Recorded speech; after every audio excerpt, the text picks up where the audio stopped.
What up, YouTube? We back, baby. What's going on, y'all? It's been a while since I streamed last. To be honest with you, I don't think I've been doing that great recently in the markets, and I kind of took some time off to just get my brain back together and everything. It was just, I don't know, just a lot of the like normal things you go through as a trader, I guess, is just it's psychological a lot, and it can definitely get to you and weigh on you for a while if you don't do it the right way. So, uh, you got to do everything with cautious lens. But that time that I took off gave me a lot of time of reflection as well, and that reflection was really well needed. Um, you know, just realizing like a few things about like, well, you know, I'm going to use this example. So today I blew one of my XFAs, and reason being for that was because for some reason I'm gambling on London session and Asian session when it really doesn't make sense for my strategy. My strategy really excels when I have high volume and high volatility. And so clearly I should be trading in the New York session for that during regular hours. And I see from my statistics often, I can't show you anymore, this is my new one, but I often find that my statistics show that I have usually a high winning percentage of like 68% or so, but usually my, average win to loss is less than one. So it kind of gets you in this like weird pickle. But I've also noticed that this is a skewed number because I'm moving both of these are skewed. So my 68% win rate is because a lot of the times I move my stop to break even. And that also is part of the reason why my average wins to losses is skewed down as well. So I wish there was a way where I could exclude certain data points and I could get a more clear gauge of whether or not I'm in a winning proposition. But I guess that's just something that I'd have to track on my own. However, I've kind of refined my strategy in these markets to this current seasonality. Right now, as we're kind of in this like higher and slowly higher bullish momentum, and we're really overextended when it comes to a long-term chart.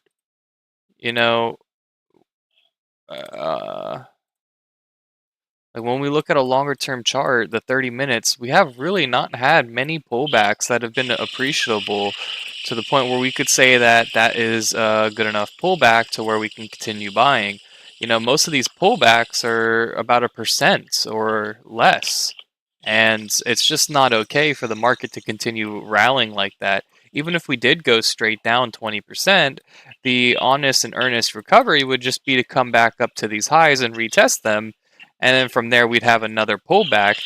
And we should have, when we broke these highs, came back down and pulled back to this liquidity zone down here, and we never did. And so it just makes me think that it's really overdue for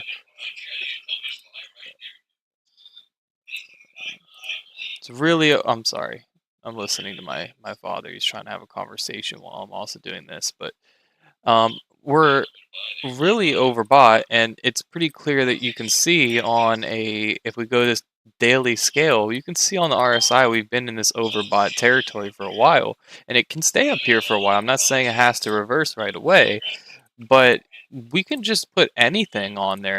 We can put Bollinger Bands. We've been riding the upper Bollinger Bands. You can put literally any style of um, gauging how far we are in the market. I mean, you can go to this CNBC Fear Greed Index, and when we were at the bottom, we were at 2. So it was extreme fear, and that made sense. But right now, it's saying greed, but it really should be higher at extreme greed because the amount of fear is so low.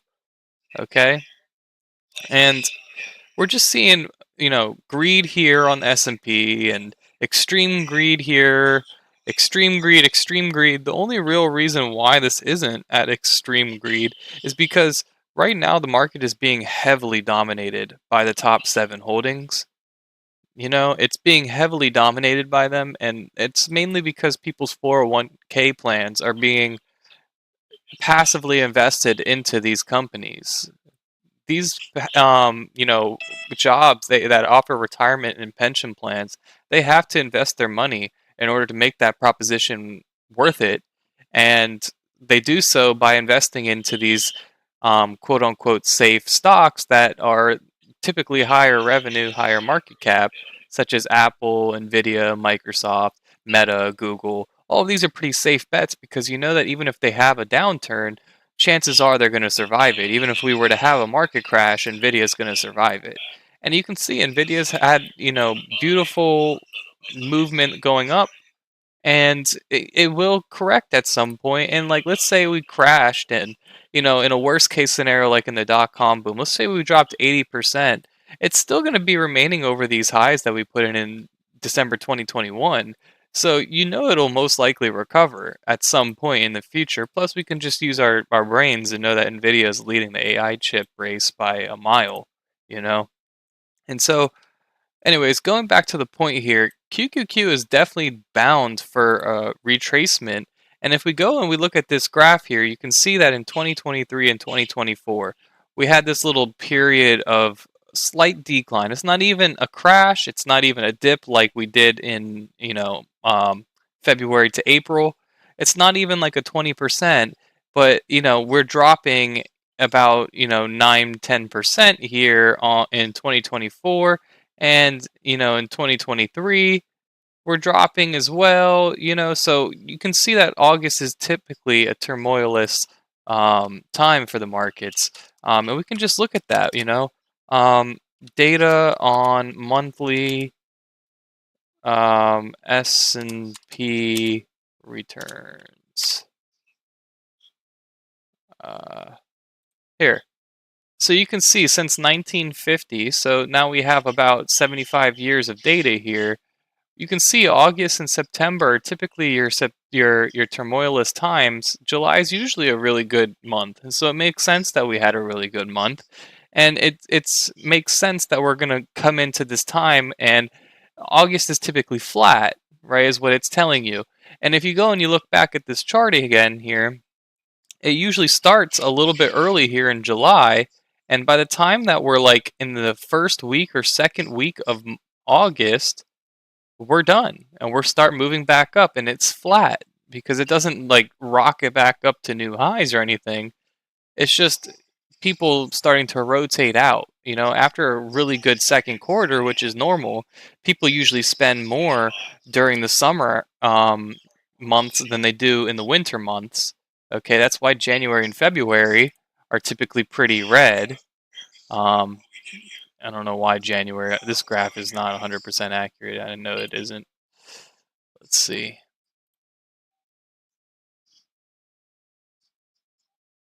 Yeah, see, that's more like it. But yeah, I guess I wasn't. So yeah, past 20 years it's been okay, but since 1950 it's been up. So I think truthfully what we should be looking at is probably the past 20 years, because it's less data, but it's more accurate to where our current standing is. Because 20 years ago was basically the dot-com boom. So anything prior to dot-com, you got to think about how fast the economy was moving back then was very slow compared to after dot-com. It was an exponential rise after that. So we should really be giving more weight to this yellow than we should then to all these others. And 10 is probably a little bit too little amount of time, but it's also still valuable because it's going to give us information about, the Fed ramping up their M2's money supply. So it's another thing you should keep in mind. And then there's election years, which are kind of interesting too, but I guess not so relevant. But yeah, you should look at this and you see that these are usually tumultuous times. And then June is usually, in the past couple of years, hasn't been that great either. However, in the long run, it's usually a pretty decent June and July. Okay, now you can see in July, as in the past 10 years, all the above, it's been a good year. So it's not crazy to expect that in July when everybody's, the 4th of July, people are spending money on things that they don't need, literally, that they're spending money and setting it on fire in the form of fireworks. It makes sense that this is going to be a good thing for the economy in July. But then going into August, that's when the school year starts. Yeah. So when the school year starts, you usually get people going back to school. That's going to be a little bit of economic stimulus there because they need back to school supplies. People might be buying laptops from Apple or Dell, or obviously Nvidia will benefit from that. Your chip companies will benefit from that. Microsoft will benefit from that. But then there's also the massive unwinding, right? People are going back to school, so they're not just burning money and spending it on fire. They start to think conservatively again, and they're starting to position themselves for the beginning of the year. So for a lot of people, August is kind of the beginning of the year. Okay, and if you look at a summer solstice calendar, or not a summer solstice calendar, but if you look at a zodiac calendar, Leo is like the top of the year, right? Leo is in August. It's like middle of August, and that's like the top of the celestial calendar. So it's like, that's a little bit off topic, but the point is that August for some people is really the beginning of this next transitioning phase where they've gone from being a freshman to being a sophomore, or from going from high school to college. And so August is really a transformatory period of time where it usually starts out with a lot of uncertainty because they're going into this new situation.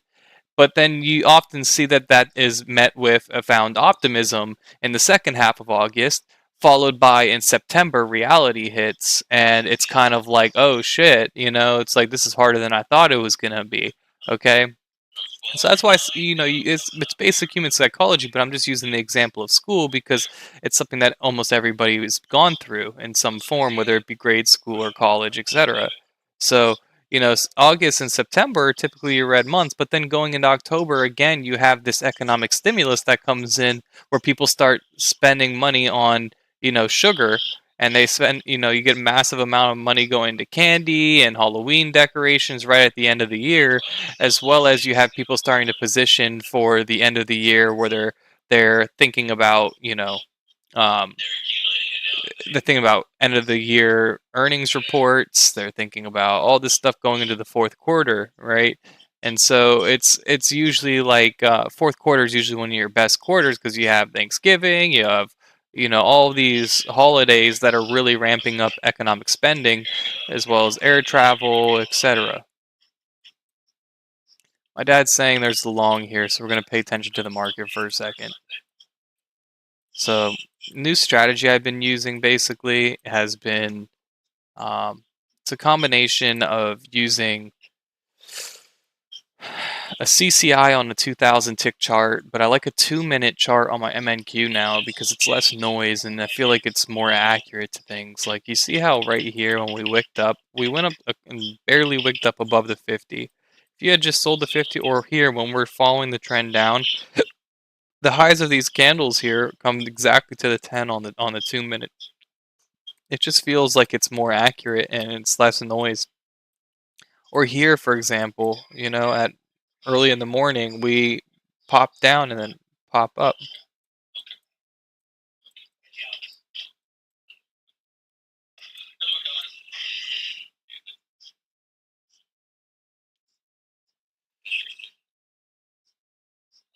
But yeah, I don't know. I mean, we're definitely bound for some sorts of retracement here, which is why I'm going to disclose the information that in my long-term portfolio, my IRA, I have sold all of my Intel stock, which is what I was in. Let's go look at that, by the way. INTC's down $20 or something. This is the earnings gap that we had down. I sold up here for like 23 something dollars, and I had bought it for like 1980. So I made something like 16-17% there, which was great. That's usually beating the S&P. Somewhere around 16-17 is what. All right. Usually it's beating the S&P, but as of late, the S&P's been going up about 20% per year. So of course you're trying to beat that, but you have to also be rational and think if I can get even 10% every single year, and if I were to just stop at 15%, then that'd be great because in the long run, if I were to make 15% every year, that'd be awesome. Okay, and so my portfolio was 100% Intel, and I decided to take that out because the pattern of earnings being negative for Intel. And this earnings report, they beat by quite a bit.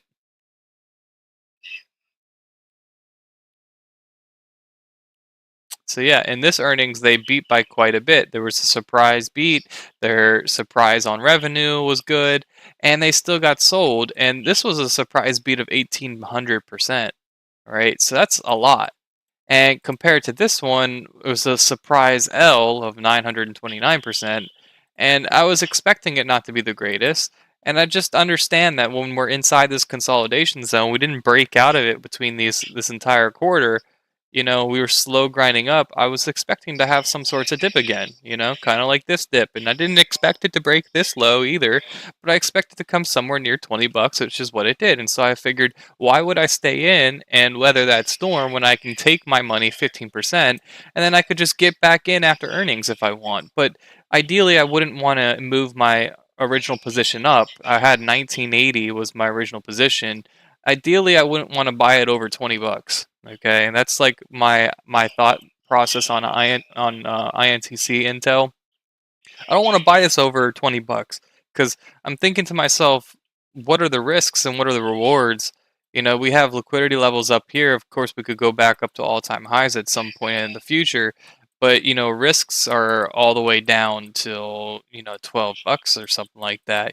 So there's still a lot of risk in this market, and we know that there's a lot of unwinding that needs to happen inside of even the Magnificent Seven, right? And so that's obviously going to bring everything down with it. We know we're going into August and September, so it's like, why would I rush back in to buy this? So, anyways, point being is I made my money in this, my 15, 16%, and I immediately was looking for new plays, and I just think that looking at the energy output of AI, the the exponential increase and evolution of AI and implementation of AI, where every industry seems to be rushing to have some sorts of programming that has to do with AI. You have Tesla in the form of their cars and their robots, and you have AVGO in form of data.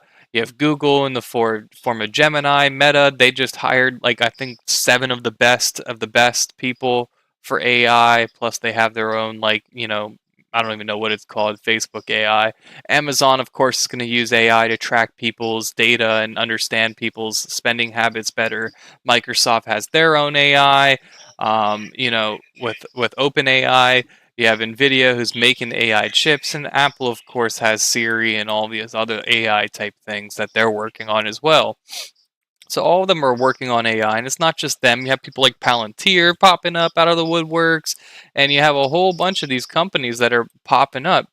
And markets are melting down here. It's actually not surprising to me at all that we have now gone and filled the gap. I think it's not surprising to me at all.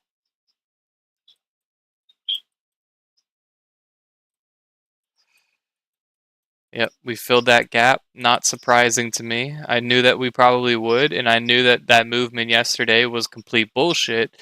And the thing that bothers me is that I blew a combine last night because I was trading that, trying to go short, and it just kept ripping me apart. And I know it's just getting more and more irrational. It's getting more and more irrational. And I was anticipating this market to simply move down, but instead it wanted to move up first because it knew it was going to have this massive move down. And something I should have thought about too is that if we're going to unwind, it's probably going to move up after hours because the implied volatility right now in this week is actually really relatively low considering we have all these massive earnings reports, massive data this week as well.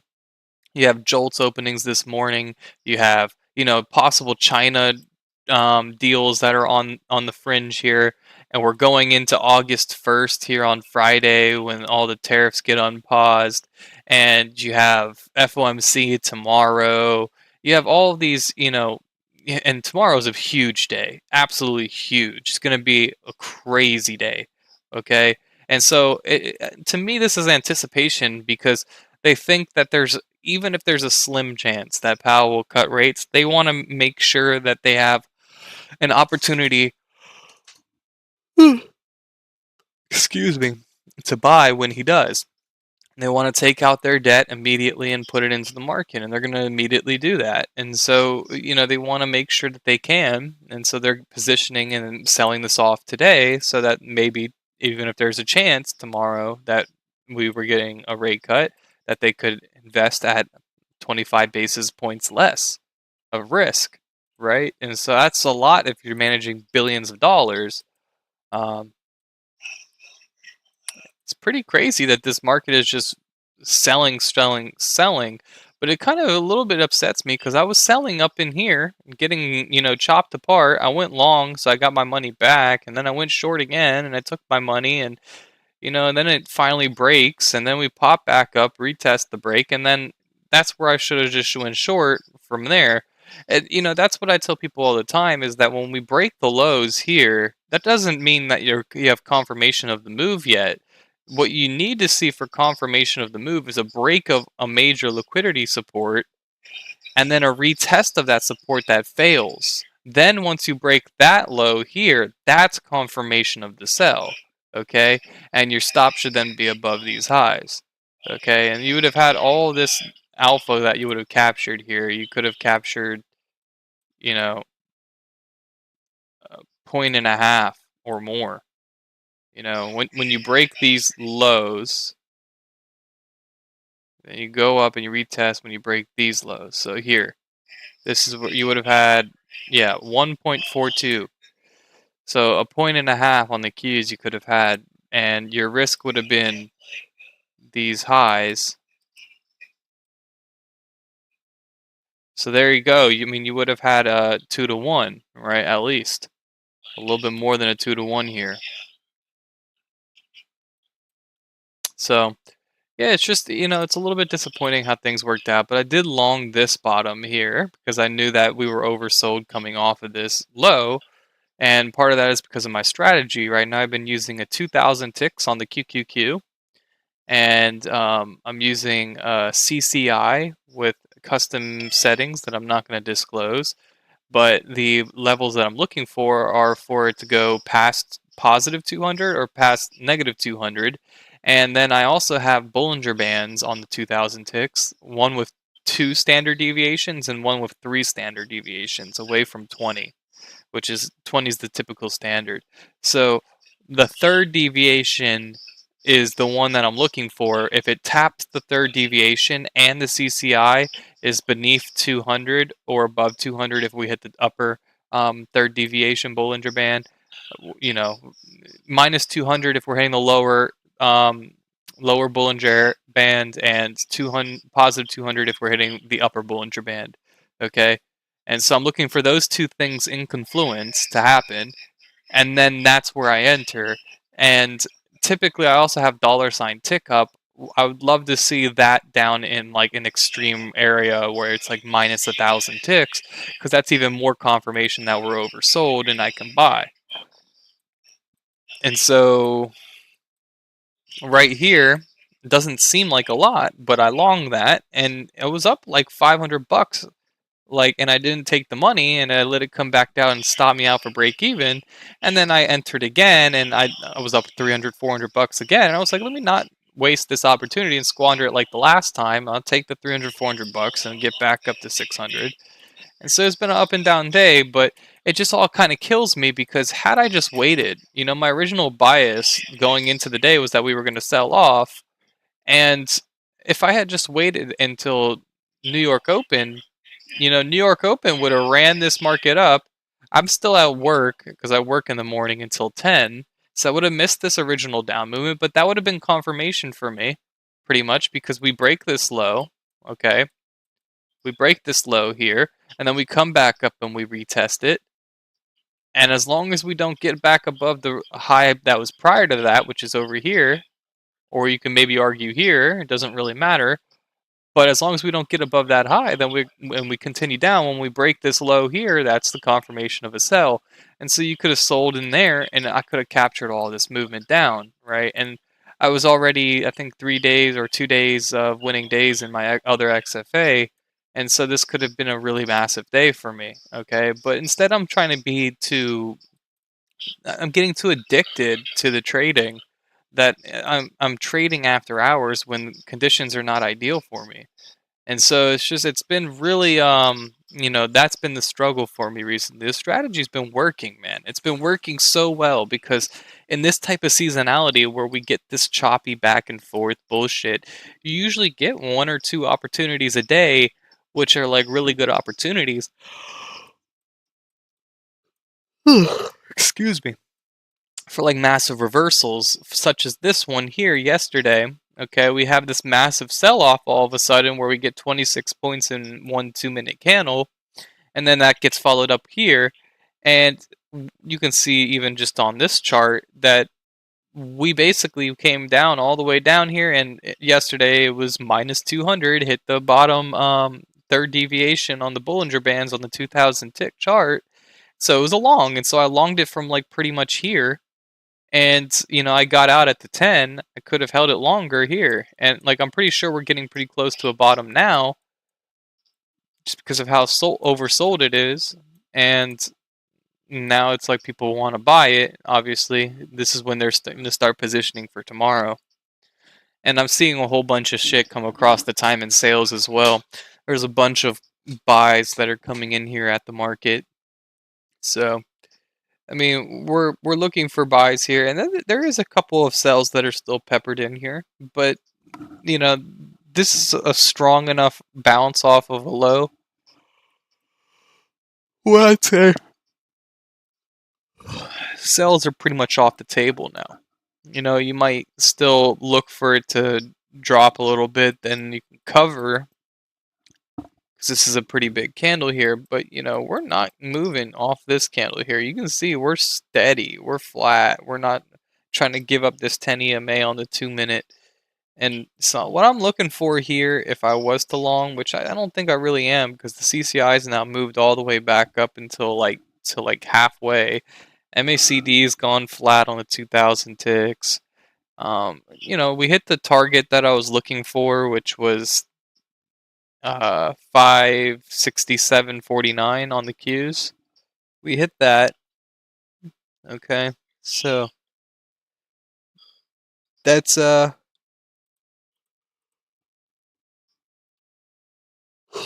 excuse me, man. I must be really tired. I know I am because I woke up this morning with deep under eye bags and just was. Whew, I did not want to go to work, but grind, grind, grind. So on something like this though, where we have a big bar, usually I would take like a 50% retrace of that bar and say that's probably a good entry because it's not usually going to continue just straight away and you get no wick on the bottom at all. Like you're going to get some sorts of retracement to try to test these lows, make sure that's an actual support before we actually rally. And typically you want to see a higher low, you know. That way you know that people are eager to buy at this level.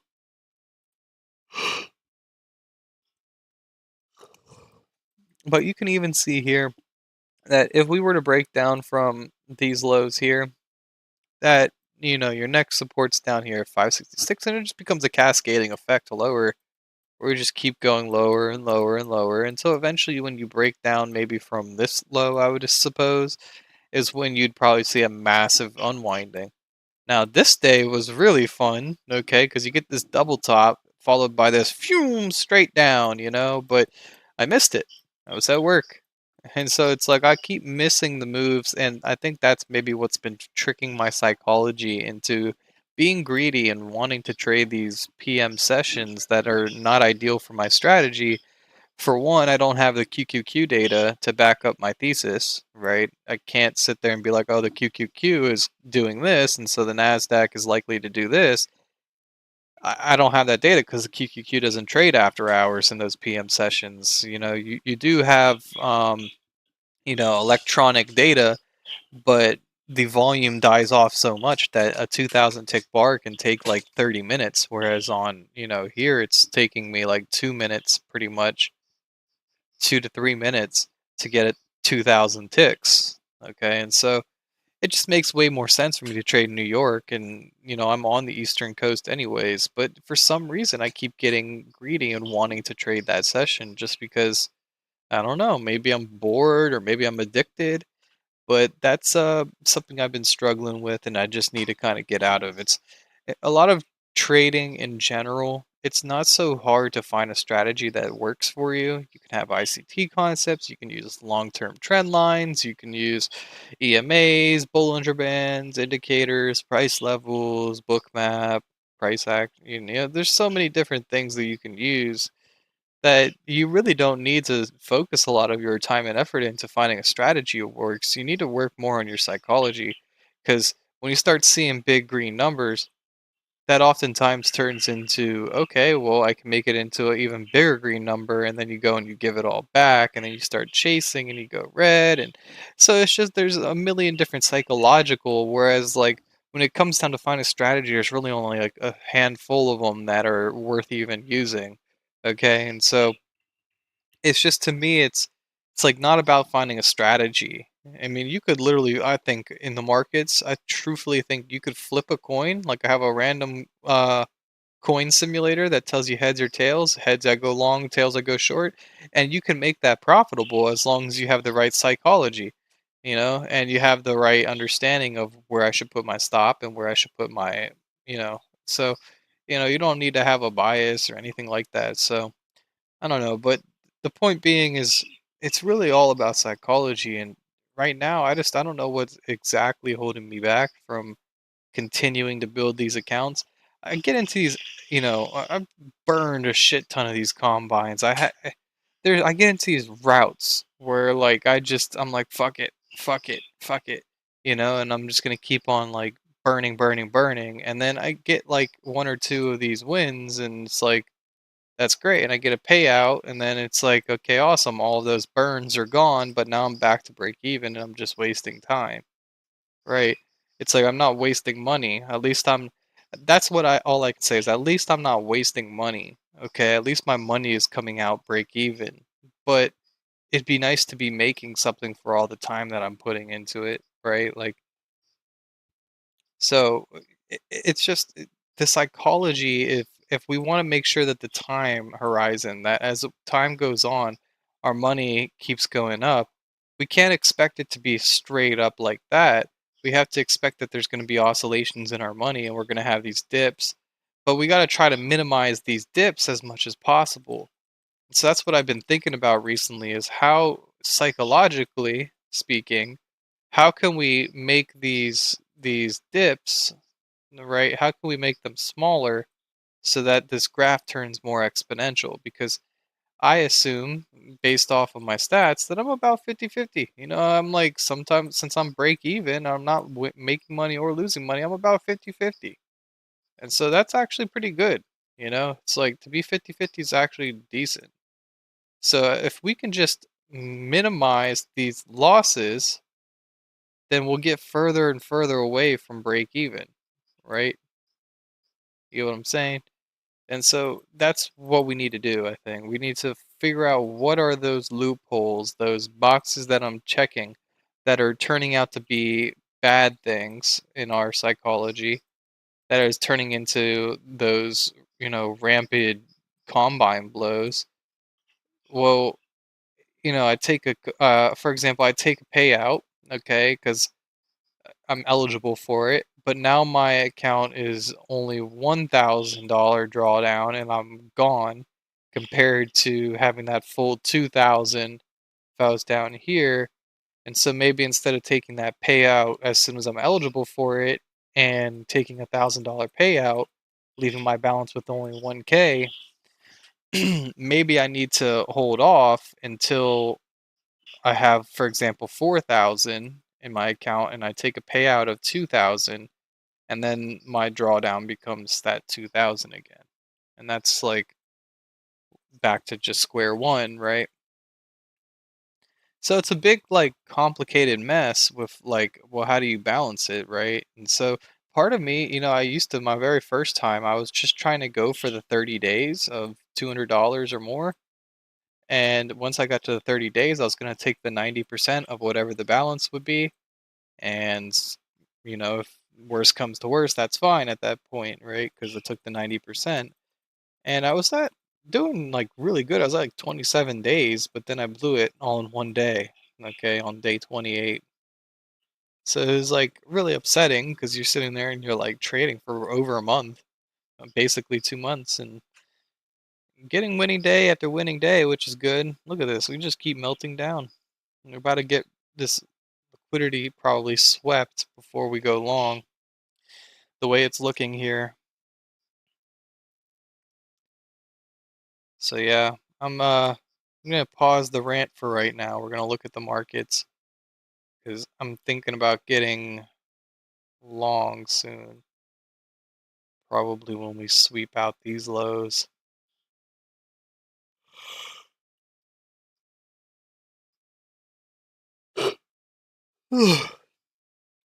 Man, I am tired. I keep yawning and it's pissing me off low key.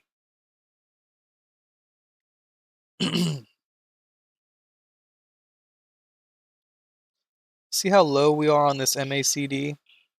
This morning when we ran it up, we were only at like +9. Now we're at minus, excuse me, minus like 12, minus 14. So, I mean, I'm looking at this as like almost guaranteed to start turning around soon. We got to pay attention to these levels, figure them out.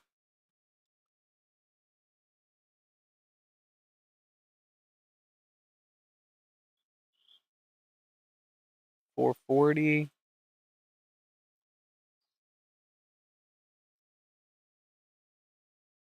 This low is 437.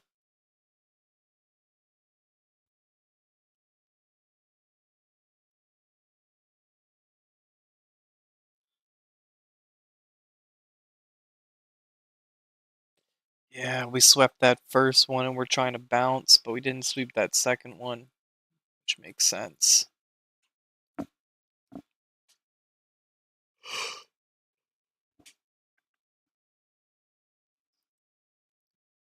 There's huge potential here because each of these bars is like 20 points. Look at this. 12, 18. Huge potentials here. You don't even have to be in a trade long. You can be in for less than 2 minutes and you're up a shit ton. 20 points, bro. That's what we like to see, bars that are 20 points plus. And you just have to work on making sure your entry is really good. Just like, it's kind of like lock in, you know? I don't know what's going on here. Why it's supposed to have Bollinger Bands on it.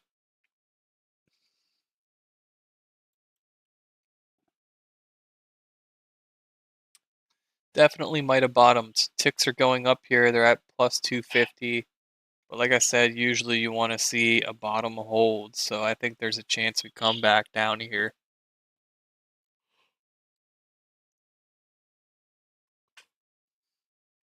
Tilt went long here. 67% of people are long. Um, Things to look at, I guess, are some Fibonacci retracements.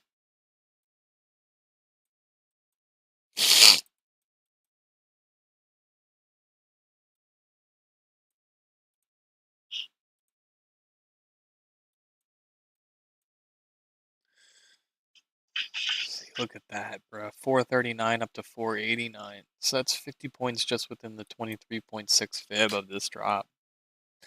To the next, it would be, 30, 31 points. So another 31 points you could get from here to here. And it should probably come up to like 50%.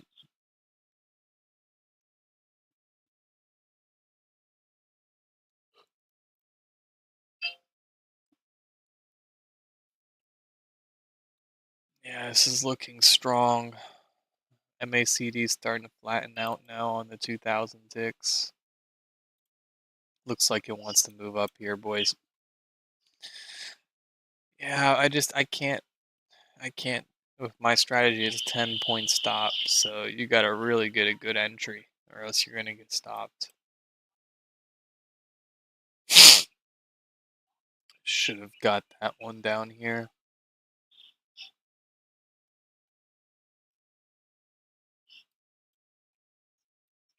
So yeah, we're probably gonna break this liquidity here, and from there it'll probably be bullish.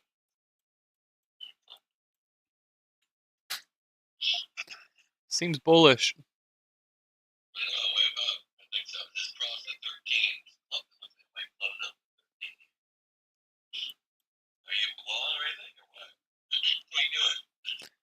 Nope.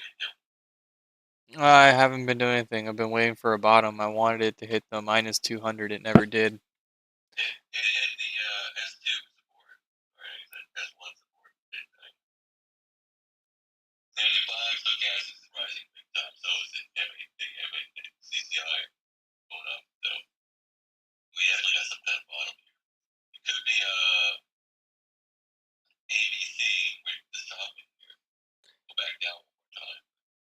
Yeah, I was gonna say I'm waiting for it to hold a low.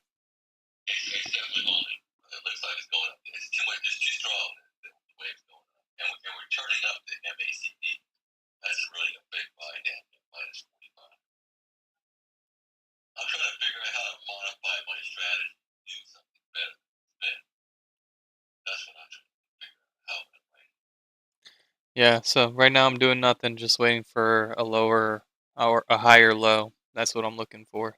Higher low and then get in.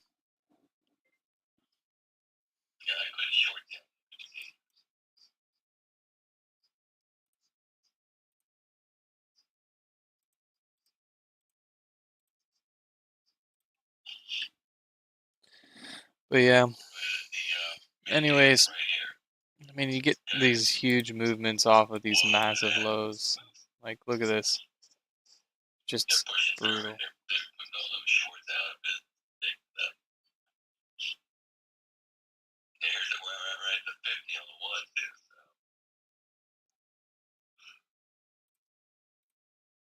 Huh, interesting. Yeah, I've seen this movement a million times, man. Take it up over the over the 50, 10, 21 crosses up, and now all they have to do is just cross the 10 and 21 up over the 50, and then they start rocketing, and it just goes. And it'll usually what it'll do is it'll get above the 50, and then it'll continue going higher, so they can drag the 10 and the 21 closer to the 50 before they have the retracement back down.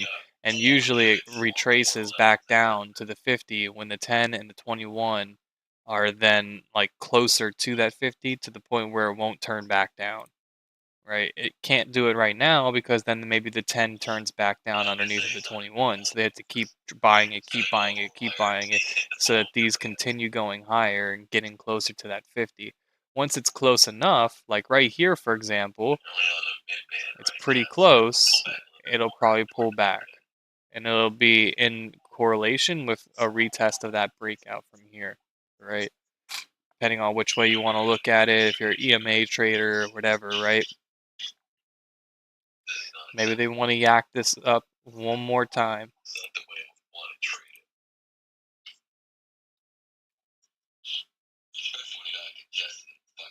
But you see, like if you caught that first liquidity sweep here, get in on the break of this open right here, 449.75. Okay, 449.75 up to here. You know, you're up 50 points. It's $1,000 with one mini.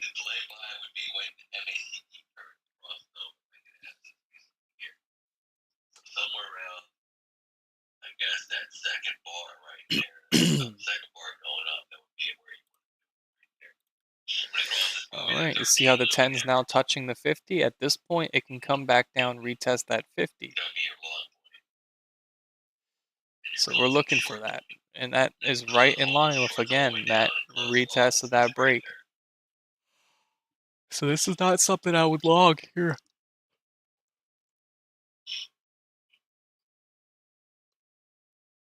Speaking of which, 11:50, so 2 minutes ago, 117,000 contracts on the QQQ was sold at 11:50. So right here. So you know that they're gonna make money. That means that it's gonna come down. You don't long there because you're just asking to get 8 apart for these. What is it? It doesn't look like a lot, but that's because we've been moving so much. It is a lot. If you have 10-point stops, you enter up here, you're going to be out by the time it hits that 50. So you got to wait. You got to you got to be a sniper if you're sniping with like 10-point stops. You can't just be getting in willy nilly, hoping that the movement continues.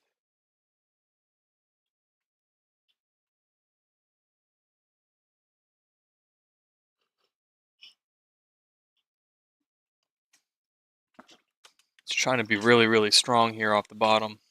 It's trying to squeeze these bears out.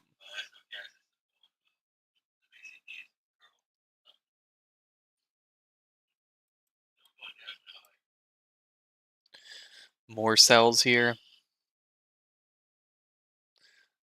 We're at the 50 on the 5-minute on the QQQ.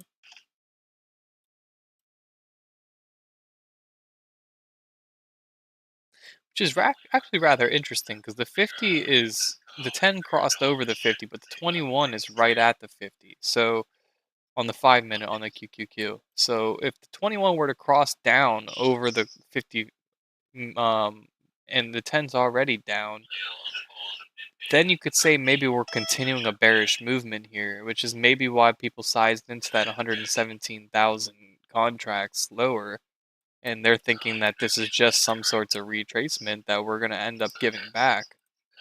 Now, this is something I want to look at is the 2-minute. Again, I feel like it's just more accurate. You go to the 2-minute, look how close to the 50 we are. You know what I mean? We come back up to that 50 at 520, and I bet you it goes short.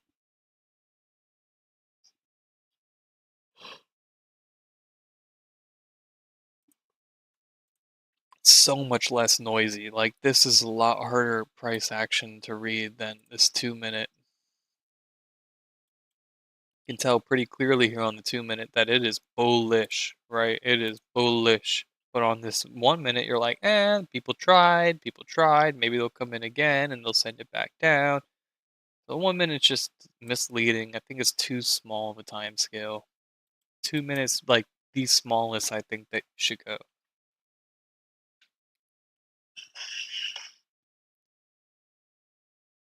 Man, it would have been really nice to get this long. I was looking for it too. Y'all heard me. I was looking for it for us to sweep this liquidity down here. It's just really unfortunate we didn't get that long. The way this market's been playing, man, like you just have to buy every single dip. Like these dips get bought so hard off the bottoms, it's crazy. You can buy like an actual bottom of a dip. You can make a lot of money. You can just sit there and wait for it all day, you know. Slowly move your stop up.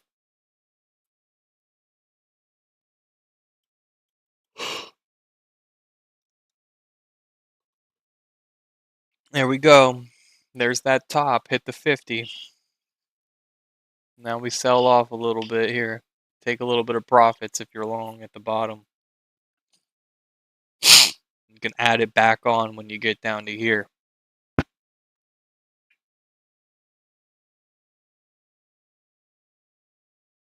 It's just so accurate, man. The 50 SMA on a 2-minute has just been working like magic in this market. It's been working like magic.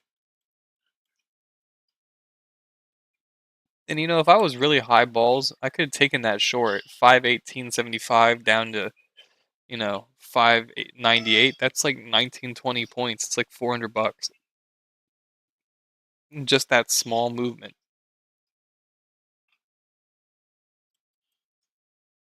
But I'd rather be on the right side of the movement, and I'm pretty sure the movement is going back up. I am seeing some selling coming in here, but it's just small selling. It's like 2,000 shares of QQQ. Yeah, on the NQ, it hit the 50 SMA perfectly, rejected it.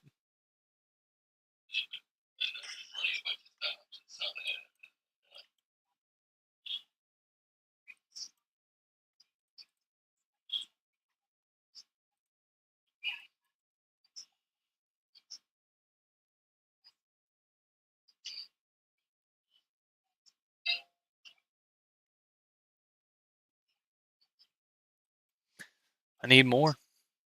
I can't get in there. You know, I could have got in there, right? Because if my stop is beneath here, then I'd be safe. But I just don't want to push it. I'd rather get in where my stop is. If I can get in underneath of these 10 and 21.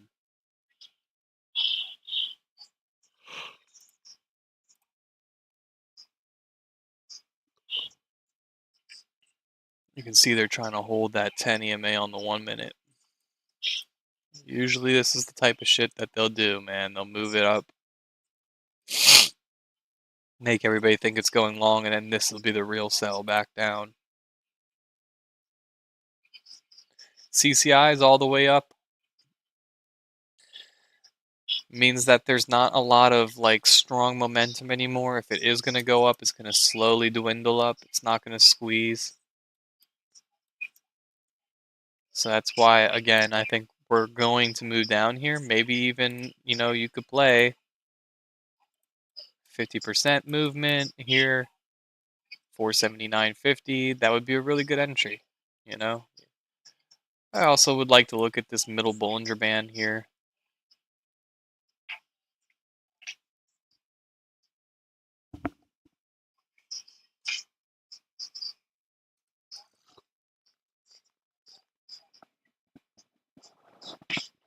Man, I need some coffee, man. I am exhausted.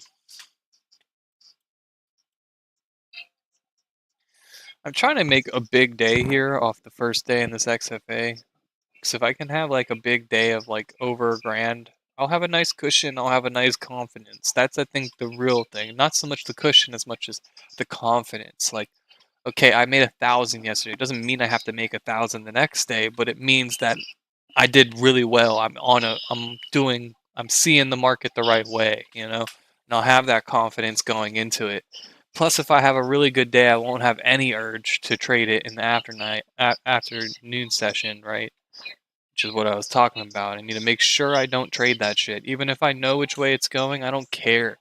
Like, I don't care if I make a good trade in the afternoon session. It just doesn't make sense. The earliest I want to trade is 30 minutes. Like, no, like, so if market opens at 9:30, 8:30 is when the news is. The soonest I want to trade is at 8 o'clock in the morning,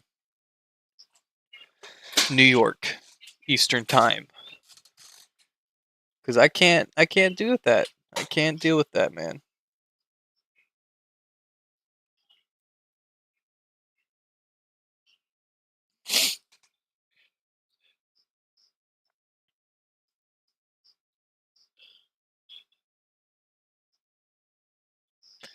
It's just really hard to buy into this market.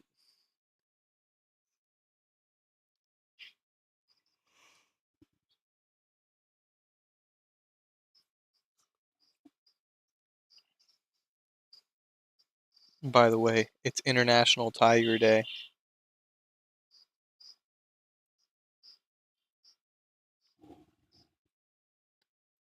If you know, you know.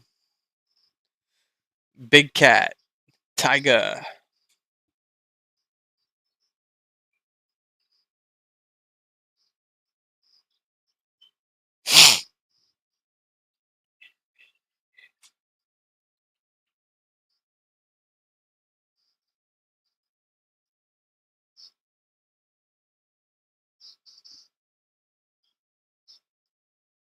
Just steadily being patient and waiting. Waiting.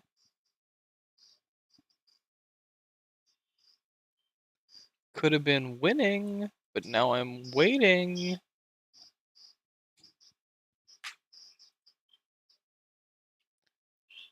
Let's see. Let's see. I can't put on music because YouTube is whack.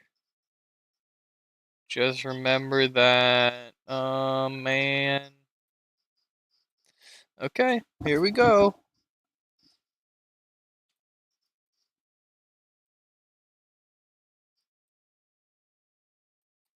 Come on, baby.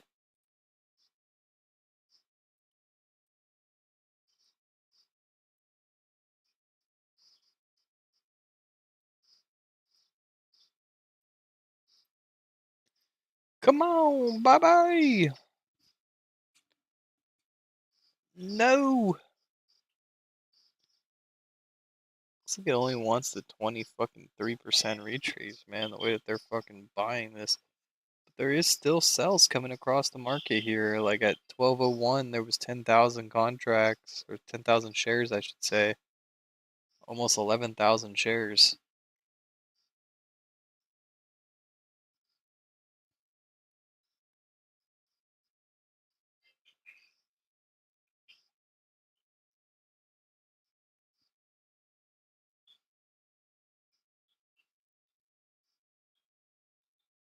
It is really intriguing, man, how they could keep it here, I guess, above these EMAs and then squeeze it above.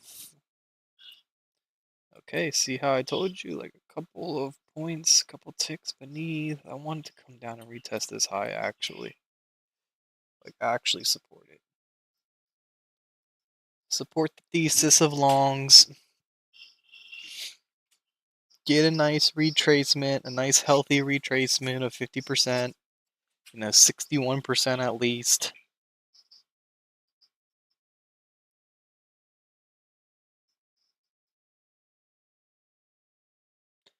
Just had another 3,000 come across, 3,700 shares of QQQ selling at the bid.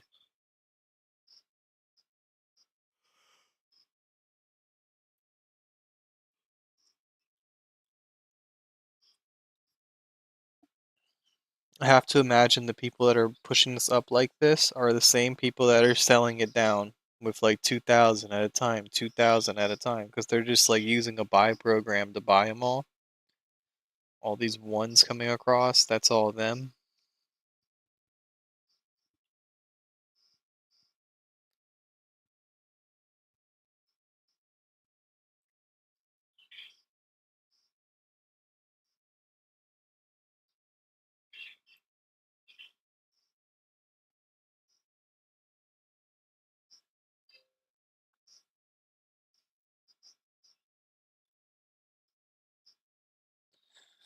Should keep coming. Shouldn't just turn straight the fuck up.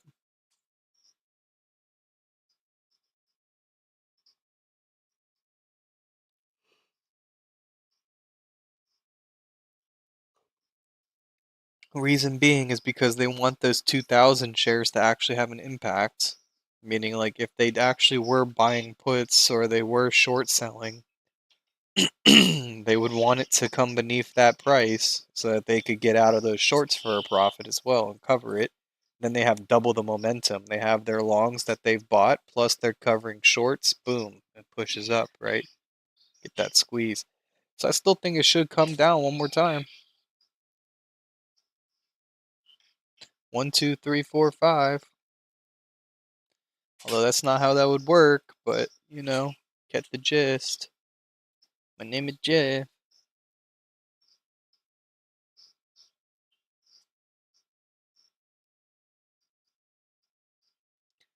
Drop it. Drop it. Sit. Sit.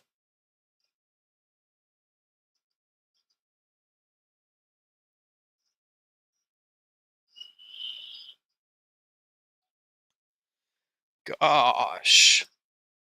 Who wants to sit here and watch price action like that, dude? 2 points. 2 points. 0 points.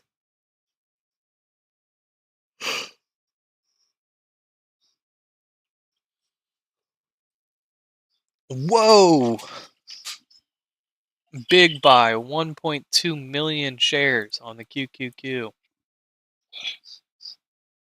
Time in sales, 1.2 million shares on the QQQ.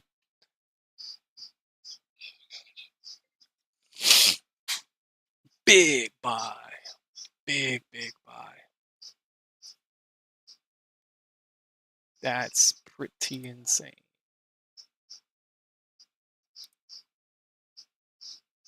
So that's what they're doing, selling this off. They're trying to find sellers that are willing to basically sell to that 1.2 million.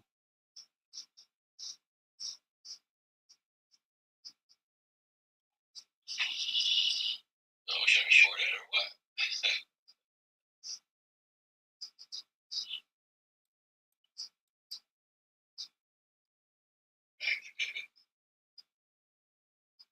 Order filled. Order filled.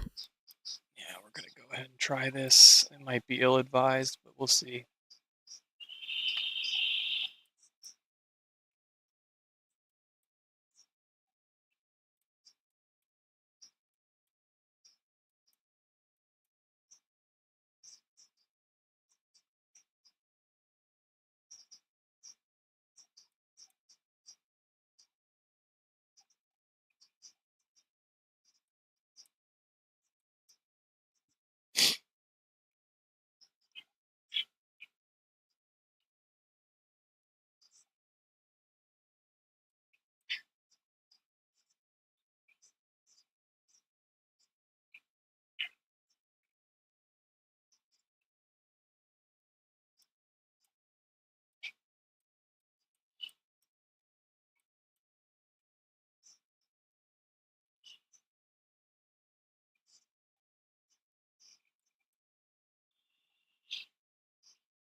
Don't want to celebrate too early here. See,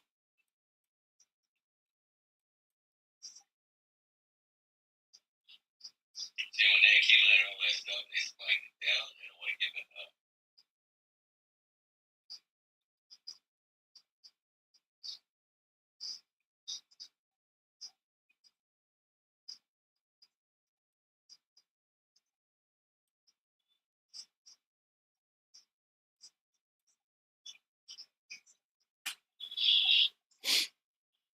Once we get back above this 10 and 21, I'll move to break even.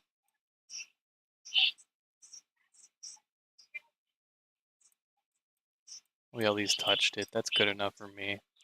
I don't want to have risk on here.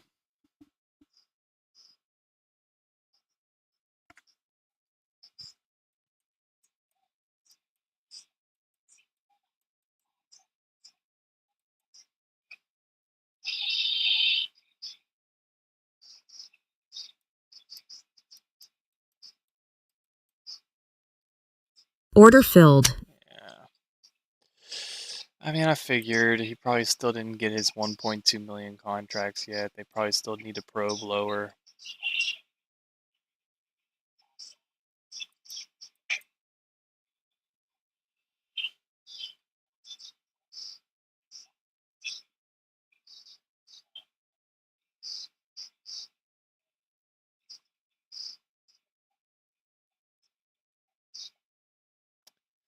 Man, don't stop me out and then go.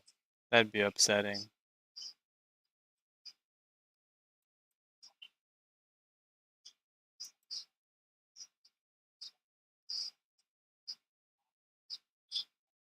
Yeah. Alright. Percent we go? Maybe?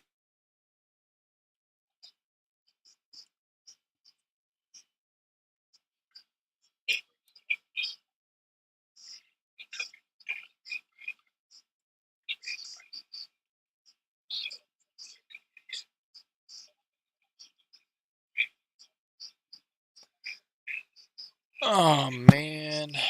Just barely short. 'Cause, I mean, I'm probably not exact on this, right?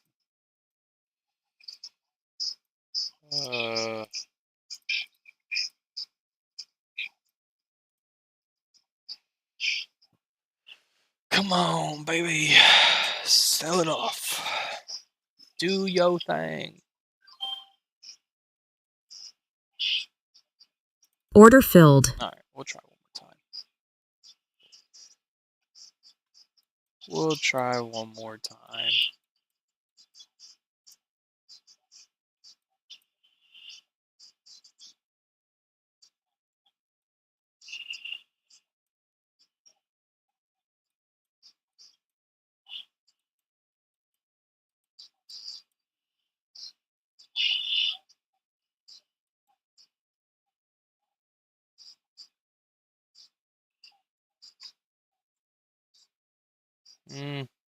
Maybe I should have just held off.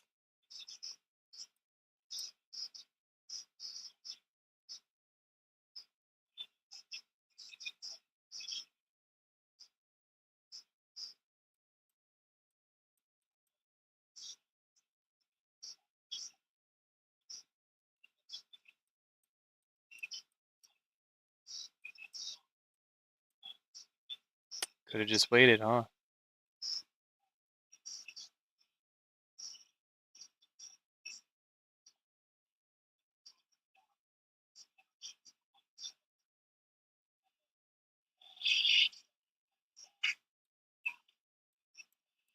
Mm,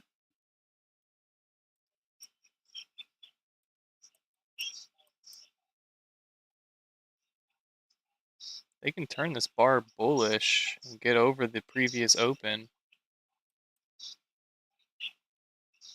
That's good. At least they turned it bullish.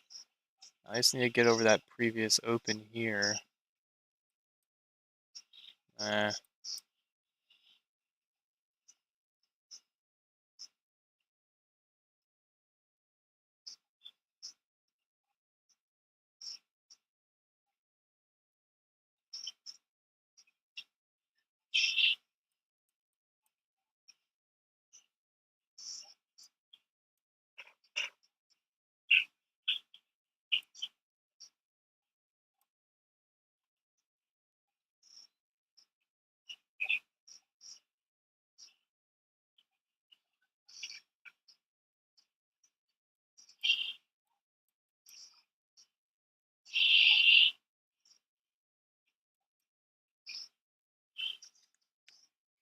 A very interesting situation. I'd probably get stopped out on this though, if I had to guess. Which is why I'm thinking about just taking it at break even here. I keep trying, dude.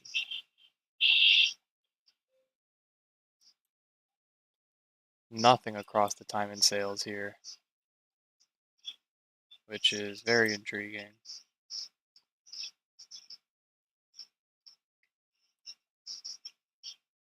There we go, baby. Push. Break even, risk free. It squeezes, we go, we get in.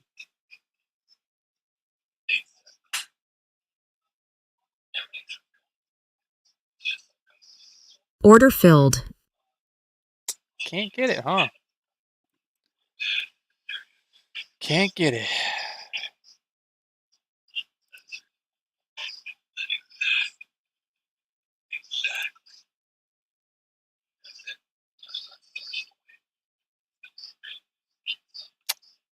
Oh, it stops and goes, bro. It stops and goes. These dole times in the middle of the day, dude. That's what it'll do to me. Order filled. Try it one more time, bro. This one's probably a bad entry.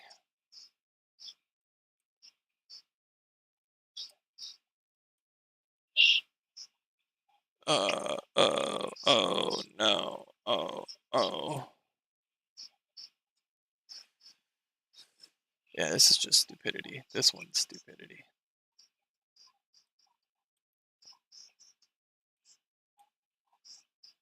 This one's stupidity. Oh. It was the triple sixes. It was the triple sixes. They came to bite me in the butt.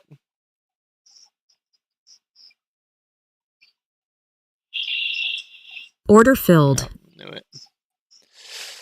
That's what I deserve. I deserve that. Order One more filled. time. Order filled. Because I'm a freak.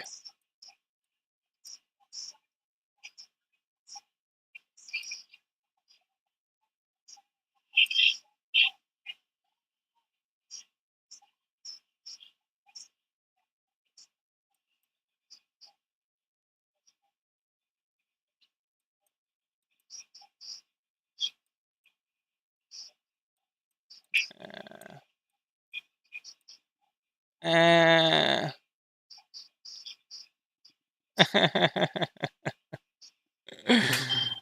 oh, shit. Yeah, fucking assholes. Order filled. They're fucking assholes. One Order more filled. time!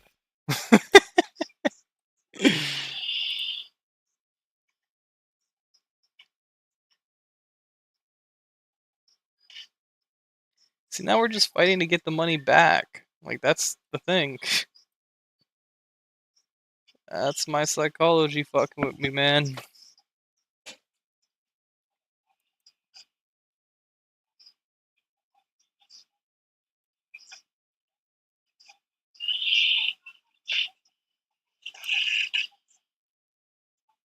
Go. Squeeze already.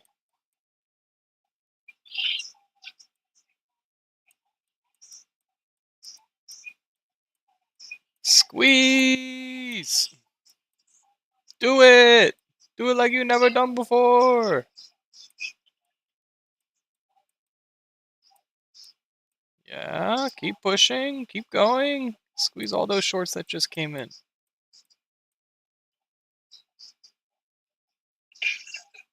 Squeeze!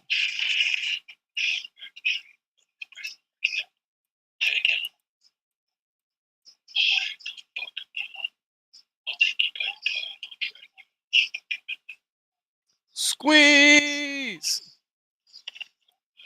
Nice, go!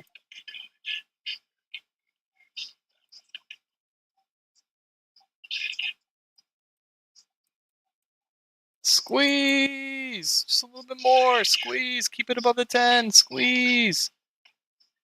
Squeeze. One more bar again. Squeeze it. Squeeze it.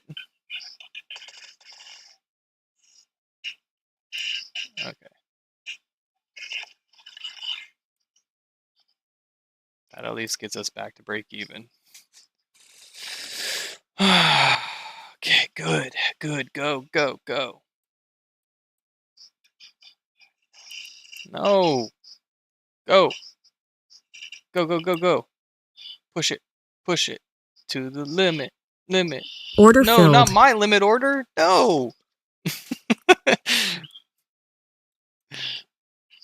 They took that way too literal. They pushed it way past the limit. I want to buy it again, dude. I'm just insane right now, bro. Uh,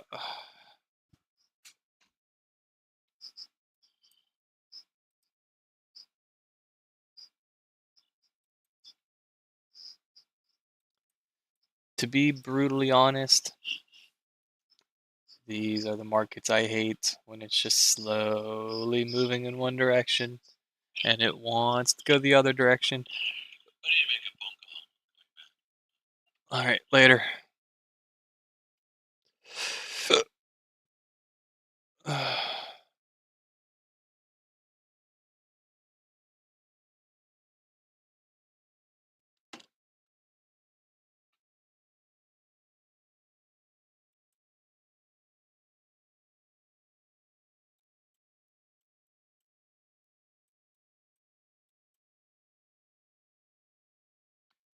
Slowly moving down.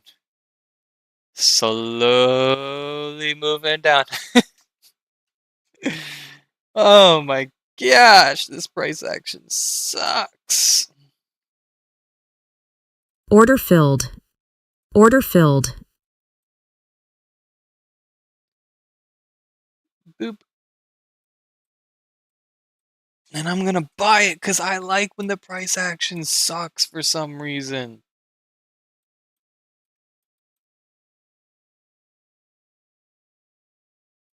Don't do it. Don't do it. You know you don't want to do it.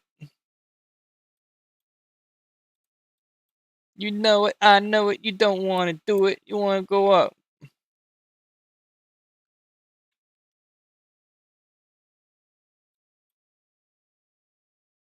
Don't you do it. You know what to do. Squeeze. You know what to do. Come to Poppy. Move it up. Hold the low. Hold the low. Hold the low. Hold the low. Right here's where we initiate. Come on. Right here's where we initiate. Come on. Hold that low. Hold that low. Uh-oh. Hold that low. Hold that low. Hold it.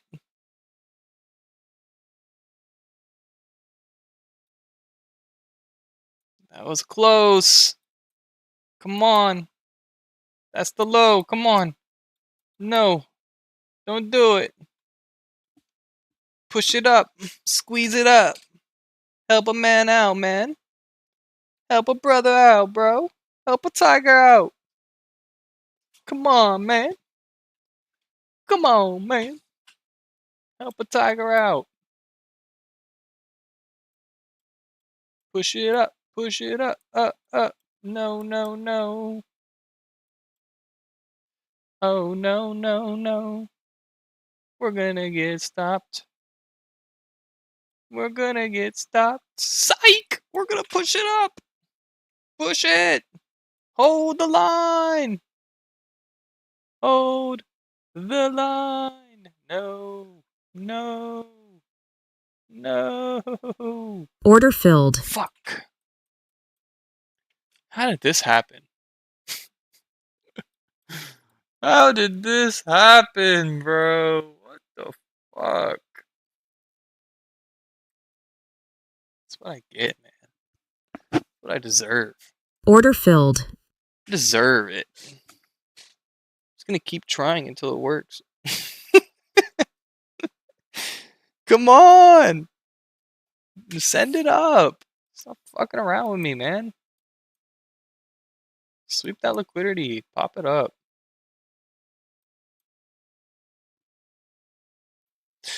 Fuck me, man. It's like, jeez. What the fuck has to happen for people to just do what I want them to do? You know? People are never doing what I want them to do when I want them to do it. You know, people are always doing what I want them to do after I tell them what to do. Like, and it's already too late. Like, gosh. Just do it. Just do it.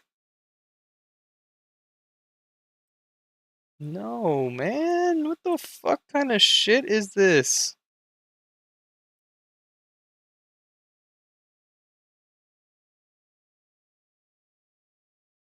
Ugh. So disappointing. Extremely disappointing. I mean, we haven't seen a big bullish bar since over here. Don't know why I'm sitting here trying to long into this short momentum. But, you know, we're going to keep trying it until it works out for us because we're brain dead.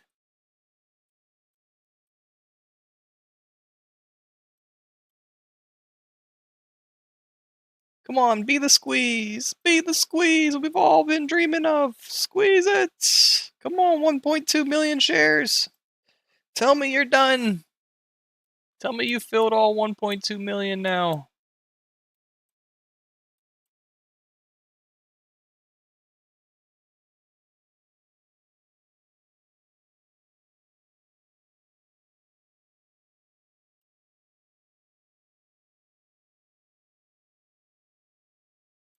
Damn, bro, they're wrecking me.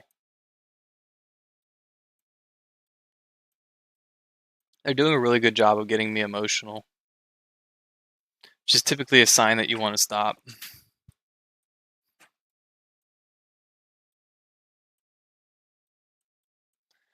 I just want this to squeeze so that I can move my stop to break even and be in a trade for a longer run, like for a longer duration.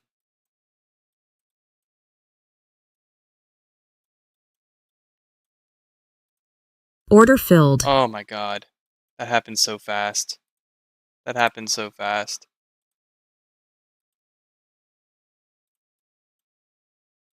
I mean, we could easily go back up. Easily. But not if I'm in it, right? Order filled. Order filled.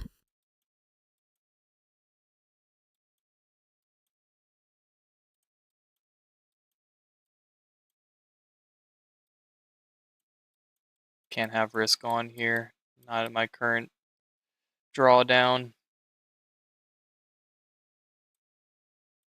Needs to just go.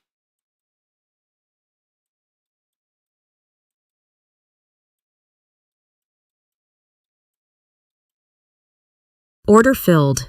Just can't get it to go. Order filled.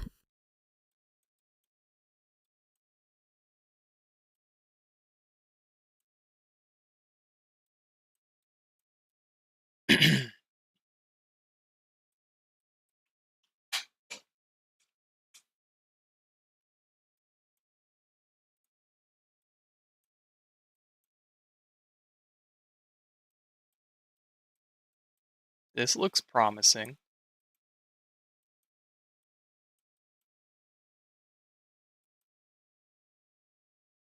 Got stochastic down, CCI's down. See, had I just stayed patient, man, could have had my indicators tell me to get in instead of just chasing it like a fucking mad monkey.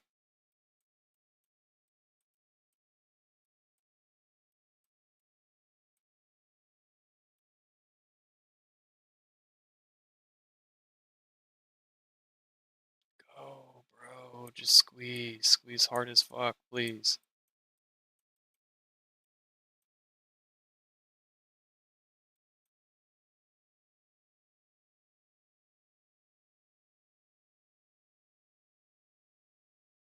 Don't do it.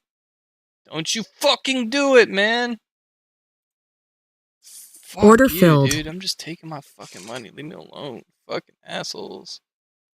Now it's gonna go because I closed it. Fuck me, man. Fuck. Oh my god. Man, this shit's hard, dude.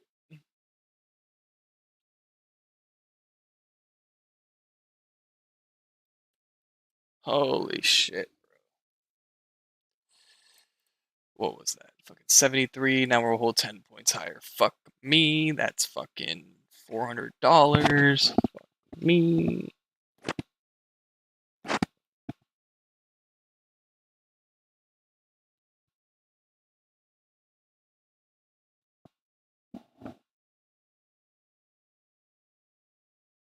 I think we're going now, man.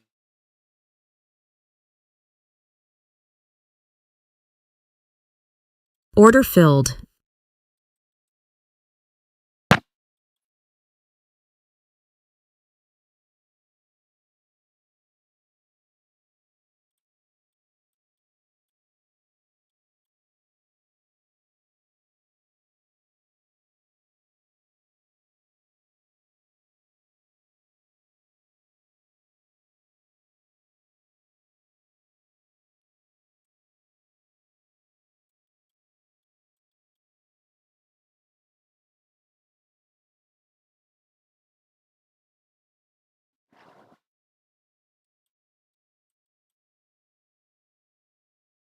This thing's doing such a good job of faking me out, dude. Wall Street's really on one, bro, I swear. They do a really good job of stopping people out.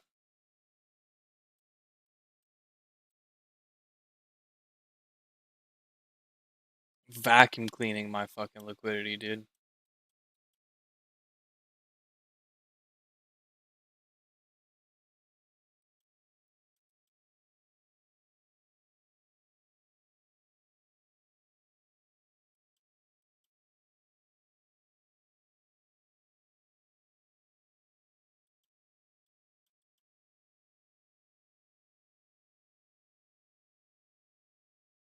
abysmal, man. Miserable. Fuck you, Google. Google's fucking listening to me, man. That's how they know. It's because Google's listening. The all-seeing eye, man. Just draws liquidity every time. Just always drawing, man.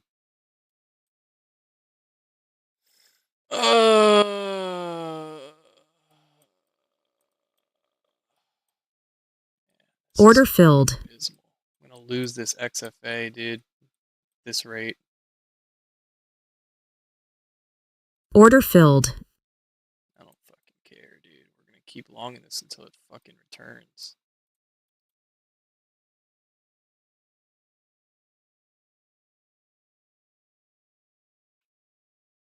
I just don't fucking give a fuck right now, dude.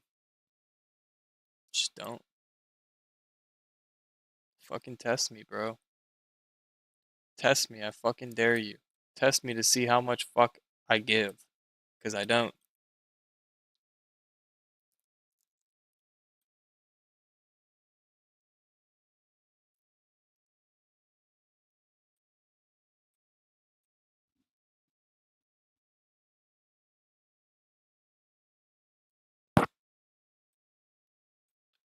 So we need 25 points from here, so that'd be a return to 500s. Ugh.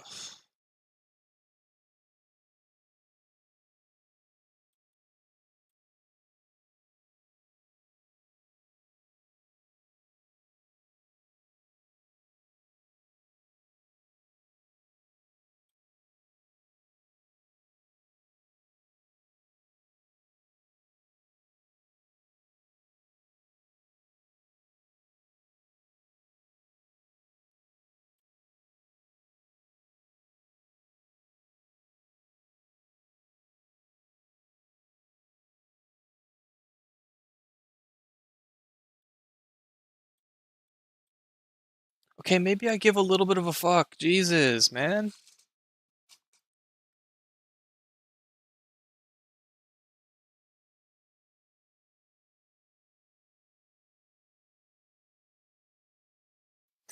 This is frustrating. I mean, how far will it go, right? How far?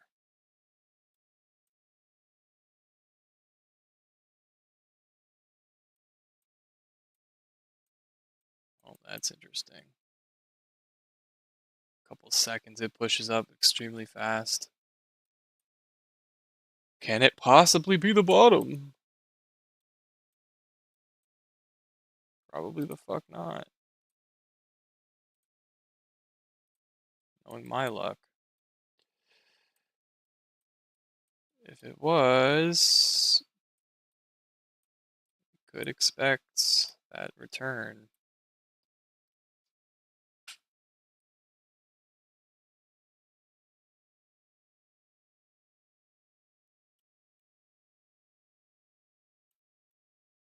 I mean, I think that'd be a good place to end the day, personally.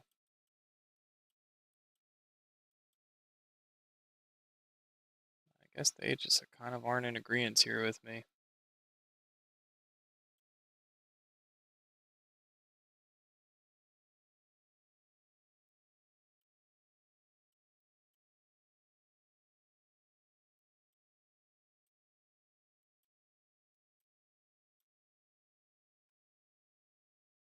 Just push it.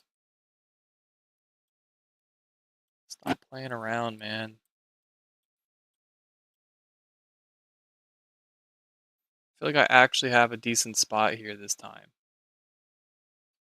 Like, it's not terrible trade this time, you know? Other ones were probably pushing it, making it greedy.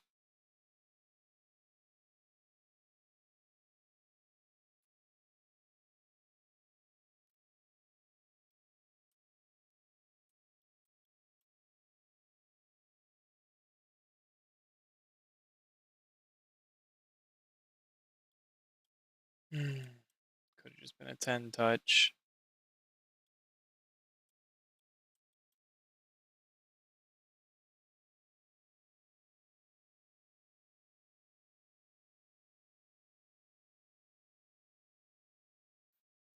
Why are they doing me so dirty, bro?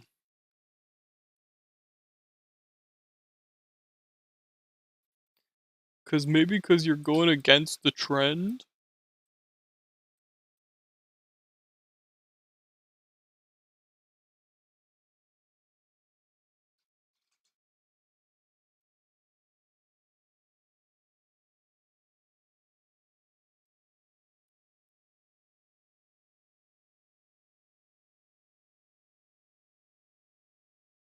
Order filled. Bro, what's going on here, bro?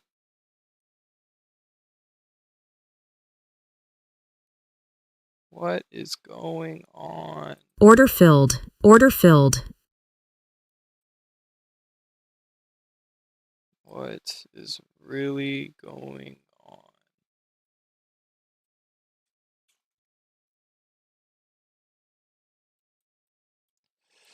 To get back to break even would be still that 500 point, man, and we're not going to get back to break even, man. Order This is filled. fucked. You're literally watching me revenge trade this shit down to fucking 0.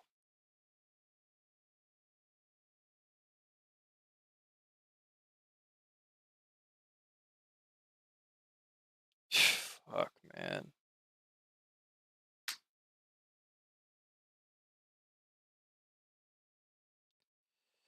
I have one more trade, and if I'm not right, then I'm wrong. uh...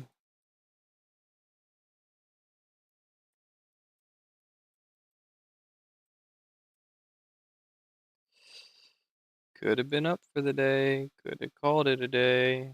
Could have been normal. Instead, I'm stressing my ass off.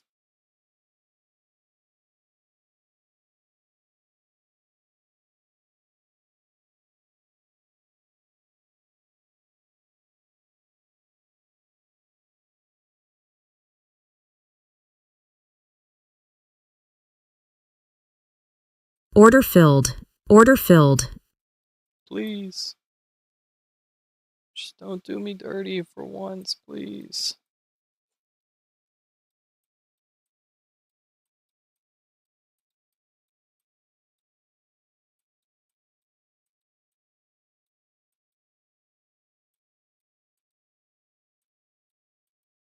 This could be the biggest clutch ever. Come on. This could be the biggest clutch.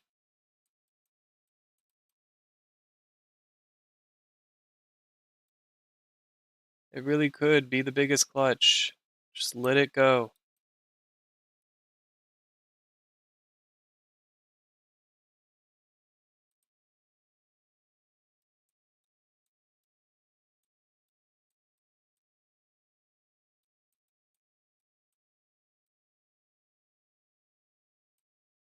Go, baby, go, please. Here we go. Come on. Boosters. Rocket.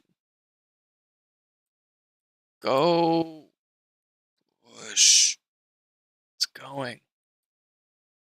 Order Alright, filled. we had to get a cushion, man. We had to get the cushion.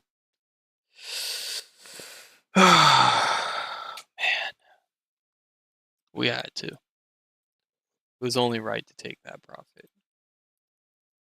That was only the right thing to do. And I know it can probably bust right through all these spots here and just squeeze. But it was the right thing to do.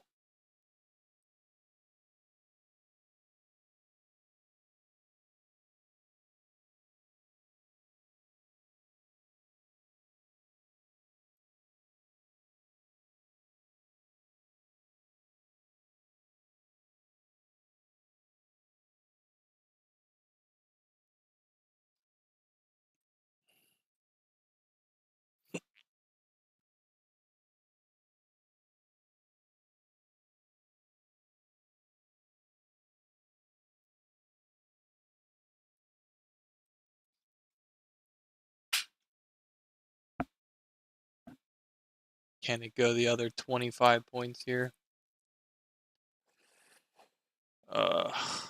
Yeah, man. it is hard to fucking sit here and watch this shit do exactly what you thought after you get the fuck out. You're not being in it when it's fucking on your side, and then you're greed trading and revenge trading. It is hard, bro. It psychologically just fucks with you, bro. I mean, that just makes you feel disgusted. To see us go up and hit 500 now would make you feel disgusted.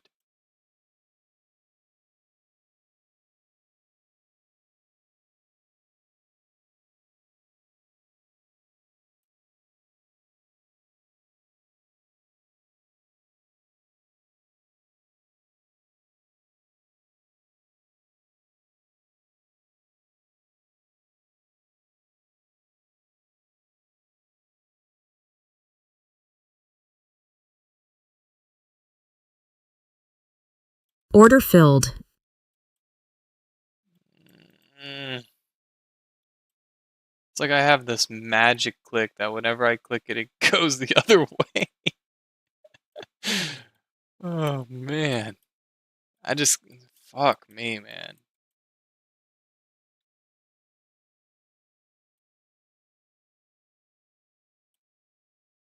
I just couldn't bear to see this go without me.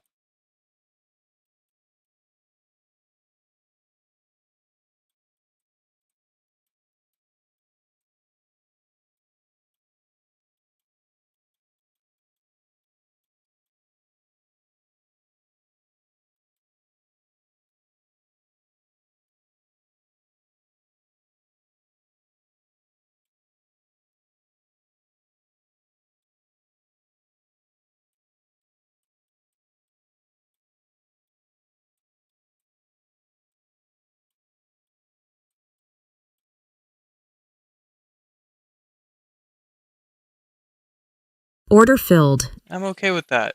Honestly. I'm okay with that. Because that was a terrible fucking fill. This thing could just reverse in a fucking split second and have taken me out.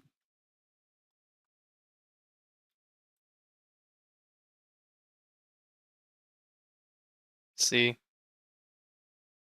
See? In a split fucking second. Order filled.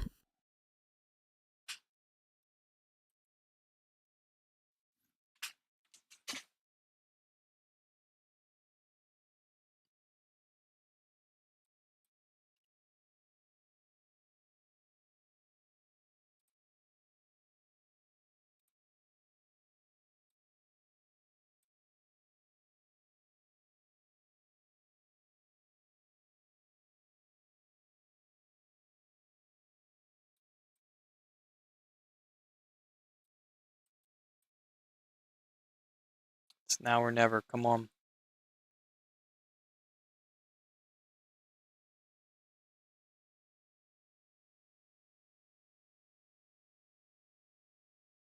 Now or never.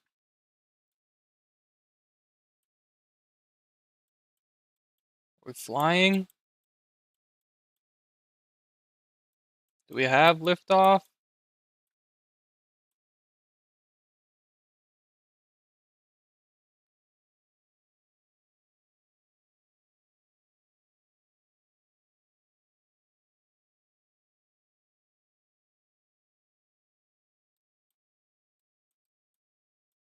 Go. Go. Push it. Take us to the moon. Come on. This could be the craziest clutch, man. It really could. It could be the craziest clutch. Just need a solid push through this 50, man, and it should just keep going. Should squeeze to those recent highs.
Don't do it. Don't reject the 50, please.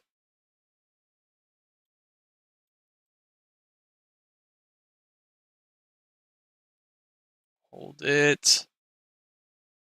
Hold it. Come on. Come on.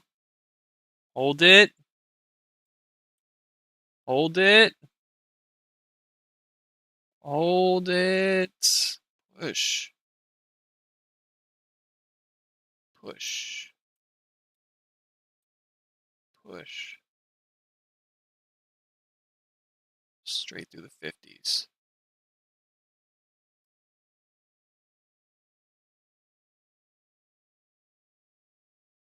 Push it.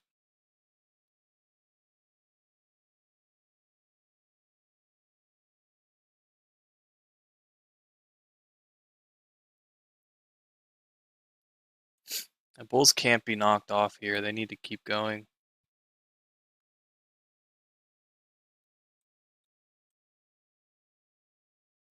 That short allows bulls to squeeze past this 50 here. Blue line.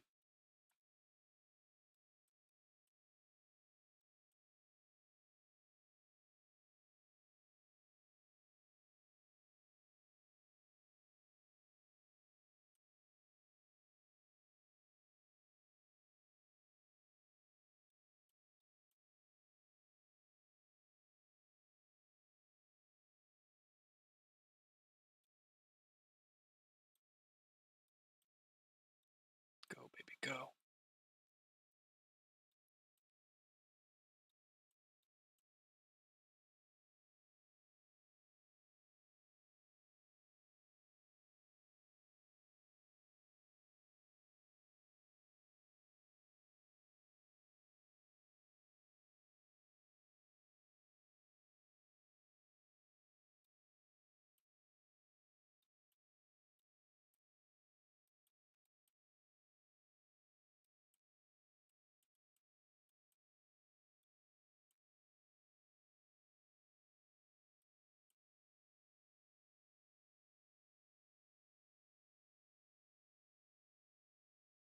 Gosh, I just want this to work out, man.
Big three doesn't look terrible.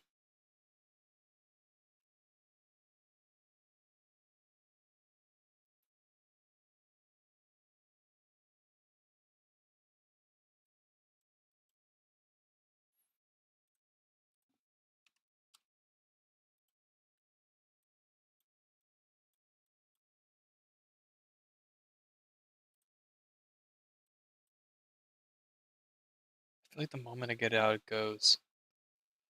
That's why I'm not just taking profit. It just feels that way. Like, yeah, like I was about to get out there and it's just gonna go the moment you do.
Gotta trust the process.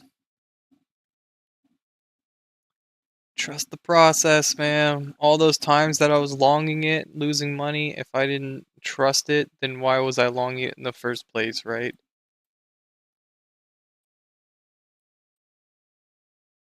Trying to tell my psychology why I should be in the trade, why I shouldn't just take it.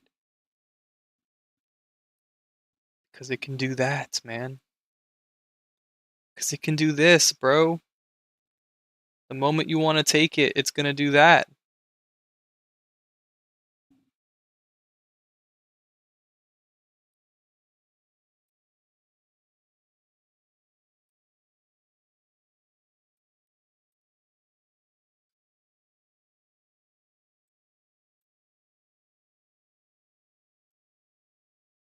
And it can keep going.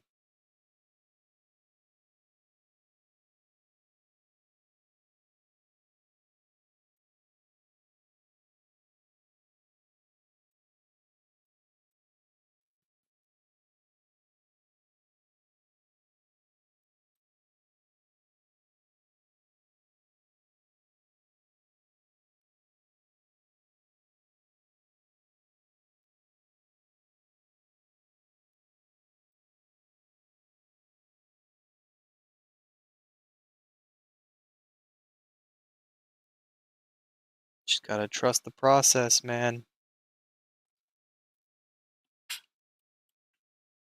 If I had just been more patient, I would have been in the green already, right? If I hadn't been trying to chase it all the way down. I mean, this was like pretty solid evidence that we were near a bottom. Speed at which it fucking went down and then popped back up.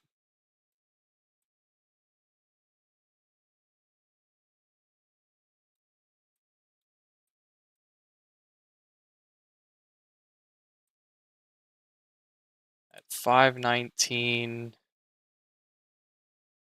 I'll be in the profit.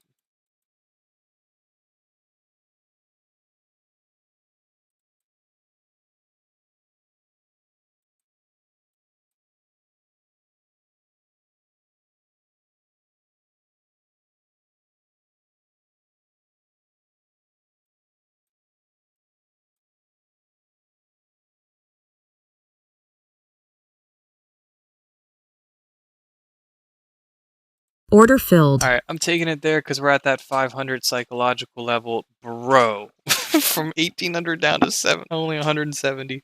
That's so doable. We can easily get that back. Easily get that back, man. Whew. I had to take a piss too. That was the other reason I had to get out, man. Probably gonna make some coffee or something too. Man, that was brutal. That was brutal. This is what we were chasing the entire time. We knew there was going to be a squeeze, man. There's no way that person just bought a million contracts whimsily. It's $500 million. It's $500 million. There's no way that they just put that in there, didn't think that it was going to go higher. It's going to go higher. I mean, I probably fucked up by getting out, but it's fine, man. It is what it is.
All right. Well, so we definitely would have gotten our fucking money back if we had just held. Kind of sucks, but it is what it is.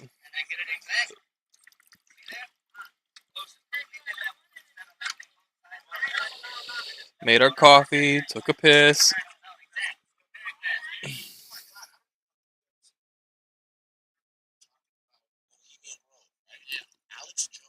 Bohemian Grove.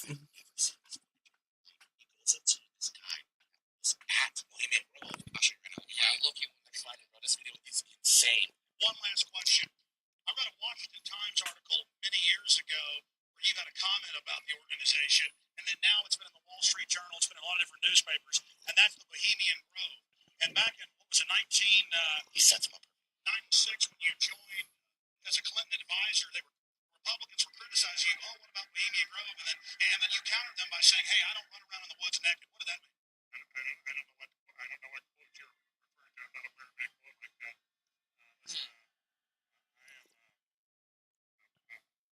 Happy member of the Bohemian Grove. I like the folks that come there. And it's really appropriate for me to talk about the group beyond it. Have you been there for the ceremony with the cremation of care? Frankly, I don't think that's something I need to talk to you about. Really? That's right. I'm Alex Jones, and I snuck in there in 2000. I'm the guy that blew it wide open. We got the video. It's been on active TV. Well, I disrespect you. You did? I did. There's a lot of big public officials going in there. You took me to serve tonight? That was not a job. But what about the ritual? Is the ritual legitimate? Yeah, that's great. Right? There's a lot more. Does he answer? Doesn't answer any of the questions? That's already a bad sign. All right. That's a good little segue, man. They were talking about Bohemian Grove. It's a good little segue into what I really was coming on here to rant about. Okay? I said inside of the title that I'm going to be trading / ranting. Okay? And now it's time for the latter portion, the rant. Okay? We are currently in a day and era that is unprecedented. We have never seen it before. There is nothing that you can compare in history to what is happening currently today. And you can pick and choose, though, what you want to look at, and then you can look back in history. Okay, so you can sit here and you can say, oh, we're in a debt bubble, and we could look back at World War II, and you can look at the German civilization and what happened to them, and inflation of their currency, and the central bank that was in charge, and all of those things. You can look back to that, sure. But what you can't do is you can't explain Jeffrey Epstein and the sexual pedophilia that's been going on. You can try to make an offshoot and say, well, during the Roaring 20s, right, leading up to the Great Depression, which, speaking of which, I find it kind of funny how we're in kind of our own little segue of the Roaring 20s, right, 2020. And that's just like a little bit of a foreshadow for you guys for what I think is really about to happen. But the funniest thing that I can think of is that let me take that back. Let me take that back to original thought. Original thought was you could kind of say during the Roaring 20s, when pornography was becoming more and more extreme inside of the masses and becoming more just transparent and normalized, that led to eventual pedophilia that just was not uncovered, or at least not in the limelight as much, because they didn't have the the television, news stations, etc., reporting on it. But it was probably going on. You could argue that, right?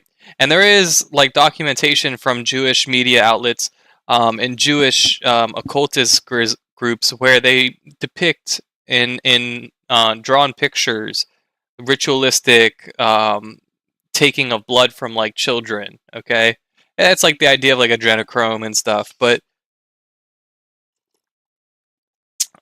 the point that I wanted to make is that what we have going on today is an unprecedented time in history that you can't go back in history and say that we had all of these variables happening at once, that when put into this equation that we are building, We still haven't even built out the entire equation yet because we don't know all of the variables yet.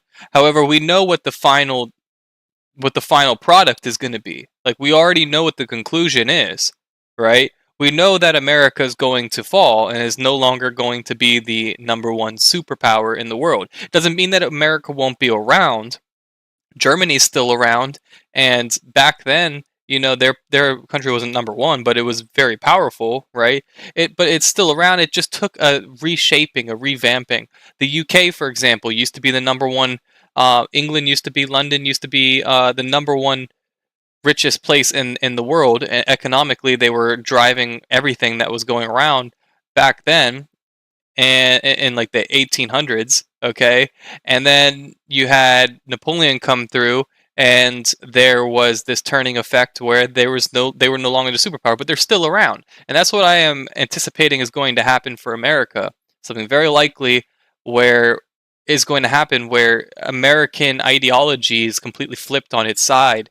And right now, you have to understand what our current concept of our ideology is very guided towards capitalism, towards this idea of being poor and being able to get rich. But we can already see where that ideology is starting to falter in today's society. You can already see the curve starting to taper off, right? Where you're seeing increased wealth gap, you're seeing inflation increase and remain constant for extended periods of time.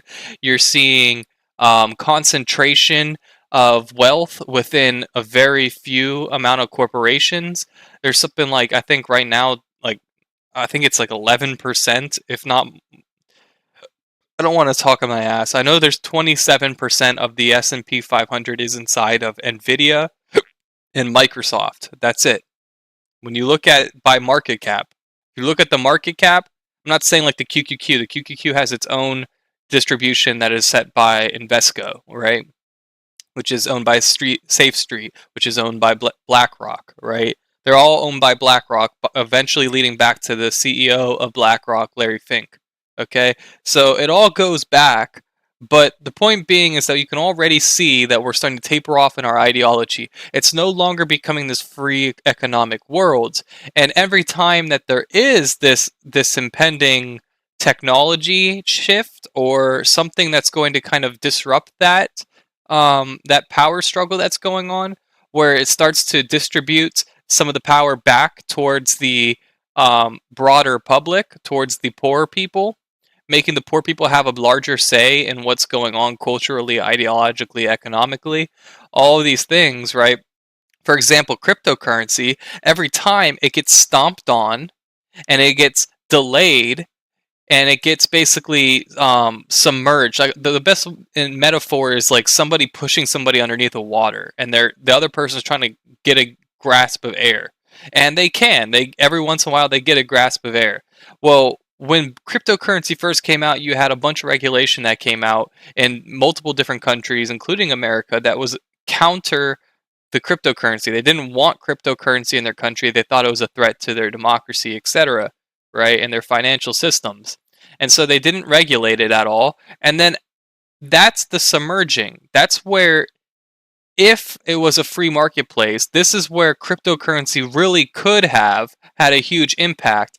Because if they hadn't submerged it like that and put bans on it across multiple different countries, then the adoption would have been much quicker. The pace at which it started the exponential growth would have been quicker. And we all know that exponential growth, right? I'm not saying that exponential growth would have happened even more exponentially. I'm saying that if you take an initial investment of $1,000 and you compound that exponentially at the same rate, this exponential rate of growth, that $1,000 is going to be less than if you had $1,000,000 at the start that exponentially grew, right? And so that's what they're doing. They know that there's no chance that they can stop that exponential growth, right? Because that's too much of a pressure for them. They would have to put a logarithmic amount to combat that, and it's just not, sustainable for their power struggles when they have to keep up with all these other forms of power and control. Okay, so anyways, point being is that they submerge you at the beginning so that you can't have this initial startup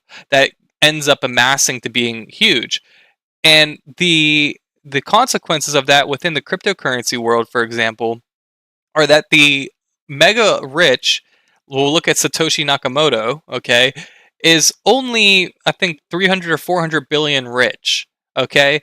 However, if you had started with a larger supply or a larger demand at the beginning, I mean, and you exponentially, he easily could have been worth $1 trillion right now, easily. And that $1 trillion could then rival some banking systems, not just rival other billionaires, because at 300 billion, you have multiple different billionaires that could group together in a cabal and take you down even at 300 billion, okay? And so, but when you start moving into the $1 trillion range, now you're surpassing all of those people, right? You're surpassing Elon Musk, Mark Zuckerberg, all of them, and you hold so much power that you're not only just rivaling the billionaires and the cabal and the power struggles and the corporations, the CEOs, the mega elites, you're now combating governments, you're combating nations, okay? Because you have trillions of dollars. That's why back in 2019, when Elon Musk talks about being the richest person in the world, he says, well, I think Putin has more money than me. You know, how much money does Putin have? That's what he alludes to, right? And back then it was theorized that he was a trillionaire. And now there's probably many trillionaires that are out in, in Dubai, and they're oil rich, but they just don't disclose their monetary wealth. And there's probably, when you think about it, like families like the Rothschilds, we know the Rothschilds have hundreds of billions of dollars, but if you understand the concept of the Rothschilds, you understand that it's all built into a family trust. And so it's not just one Rothschild that you're worried about, it's the entire family of Rothschilds. And so when you equate all of those Rothschilds' wealth together, it's probably over a trillion, right? And so it's like, well, there are people that are already rivaling it on that, but they've done it in ways where they've basically stayed hidden, right? They're not just transparently a trillionaire, because that gives too much power and influence. Okay, because at that point now the Rothschilds need to amass all of their money into one place so that they can rival. Okay, whereas if Satoshi Nakamoto were to become, a trillionaire, now it's just one person, Satoshi Nakamoto, and everybody knows, well, I'm going to be less likely to listen to one of the Rothschilds when he only has 300 billion, like I was explaining, than I would be to Satoshi Nakamoto has a trillion, right? So like you make decisions based off of money in this environment, in this capitalistic environment. That's why the politicians are always corrupt, because they take the money from the lobbyists and the mega PACs, and that's why there's only Democrats and Republicans that are truly able to be voted on. You can vote on Constitutional Party, you can vote on the Liberal Party, you can vote on all these other parties, the Green Party, but you'll never ever see your candidate get elected because the mega PACs don't support them. The mega PACs don't support them because the mega PACs know it's easier, and historically has been trend, and they've already put the power structures in place for the Republicans and the Democrats. It's just easier to fly something with two bird wings, the left wing and the right wing, okay? If you put a whole third wing on there, what's the third wing do? It just causes air disruption or imbalances the system, right? So they make it into a tug of war, okay? But you can, in some instances, use four parties, okay? Some governments out there in the past have used four parties, including our own. Back in, when the country was first being founded, we had like what would be traditionally known as the Republican, and then we had a right middle, we had a left middle, and then traditionally known as Democratic. They aren't like, named Democratic or Republican back then. They had different names, but that's how it used to work, and that's like a four-axled approach, right? Where you have four wheels instead of two wings. But it's like it's always still central toward balance, where it's like, if and you saw this back then, if you look at the history, where if the middle right was losing in the polls and they knew that they were going to lose, then they endorsed the far right. If the middle left was losing in the polls, and they endorsed the far left, and vice versa. If the far left was losing, they endorsed the middle left, right? Because it's always going to be their side. It doesn't matter, because it's like, think about it like a car accident, right? If you're the driver and you get into a car accident on the driver's side, you're more likely to die, right? So you always want the other side to get hit, right? And so that's what makes sense, okay? Anyways, I bring up that point of capitalism, going back to the original point about how it's been tapering off and how the free marketplace has been tapering off. And so you can already kind of see how things are starting to shape out. Now, with AI, you're already getting these rumors about how it's going to create this controlled state where you have a social credit score, etc. That might be an exaggeration, but you are starting to see it trending that direction. That's what we can at least say in inference for right now. We can say that it is heading towards the direction of a government state having more control and knowing more about you, and that your privacy rights that are built into the Constitution are slowly but surely going away. We can see that during COVID, where our freedom of speech was impeded on by the social media platform censoring speech. You can see that today on YouTube, you can't say certain words. You have to say in GTA afterwards because they're tapering off your freedom of speech. Now, traditionally, we even saw that this was like a court case back in the day where they were talking about you're not allowed to say at a loud volume voice on an airplane the word bomb. Okay, you're not allowed to because it caused disruption, and that was the argument that had gotten brought to the Supreme Court, and they basically sided, of course, with the side that says that you're not allowed to. But the defense was arguing that that was an impeditory, whatever. It was impeding on their freedom of speech, and that might just be the very first instance. And the moment that you give ground on that, the moment you allow the other side to win even just a nudge on that, then you start to give up complete control over time. It's like you're not going to ever fall off a cliff if you don't first approach the cliff, right? You have to first get close enough to the cliff. And that's what they're doing by doing that, right? By impeding on your freedom of speech there. Yes, it's a good safety measure. It's like, you know, putting a sign up that says don't step over this line, it's dangerous, there's a cliff here. That's like what they're basically doing, right? They're putting up a sign there, but then that doesn't mean, that basically means that the foot and a half, 2 feet, whatever it is, to the edge of the cliff never gets traversed and it never gets touched. So there's never any even testing of, can I get further? Is the view better if I get closer to the edge? You know, it's like you never even get that. And so you're starting to see today where people become more and more soft. Okay, and they get more and more coddled by these extremist groups and these elitist groups that are controlling everybody. And you're not even allowed to say certain words, such as the J word, the religion, such as the hard R, or you know they're even trying to make you so you can't say Riri. Okay, I'm going to say that like the Lionel or whatever hard R. But like point being is like yes, I know that those are derogatory terms and that they're offensive and that they can get you beat up if you say them in the wrong places, but it's important that we're able to say it. I know it sounds crazy, but it's important for us to be able to say those derogatory things even though we shouldn't, right? The same way that like it's important for us to be able to say bomb on an airplane even though you shouldn't, right? You shouldn't just be yelling out bomb for no fucking reason. You shouldn't just be like one of those weirdo prankster people that's in like a Walmart screaming, "Oh, he's a sexual abuser. He's a pedophile," and he's not. You know, he's just trying to gain some kind of negative attention for somebody. You know, it's like I see that all the time where people are like playing around with their friend and they're like, "Oh, he's here to beat a 16-year-old," you know, and like everybody turns and looks at him, and like we shouldn't be doing that, but you should be allowed to do that. And there's reasons why it should be allowed, but I don't have to go that far into it. You should be able to inference for yourself why it's important for freedom of speech to be a thing. And I say all this to bring it back to the same point, okay, where our freedoms are starting to be impeded on, the ones that are grounded inside of the Constitution. And the same thing that goes for one of the rules goes for all of the rules.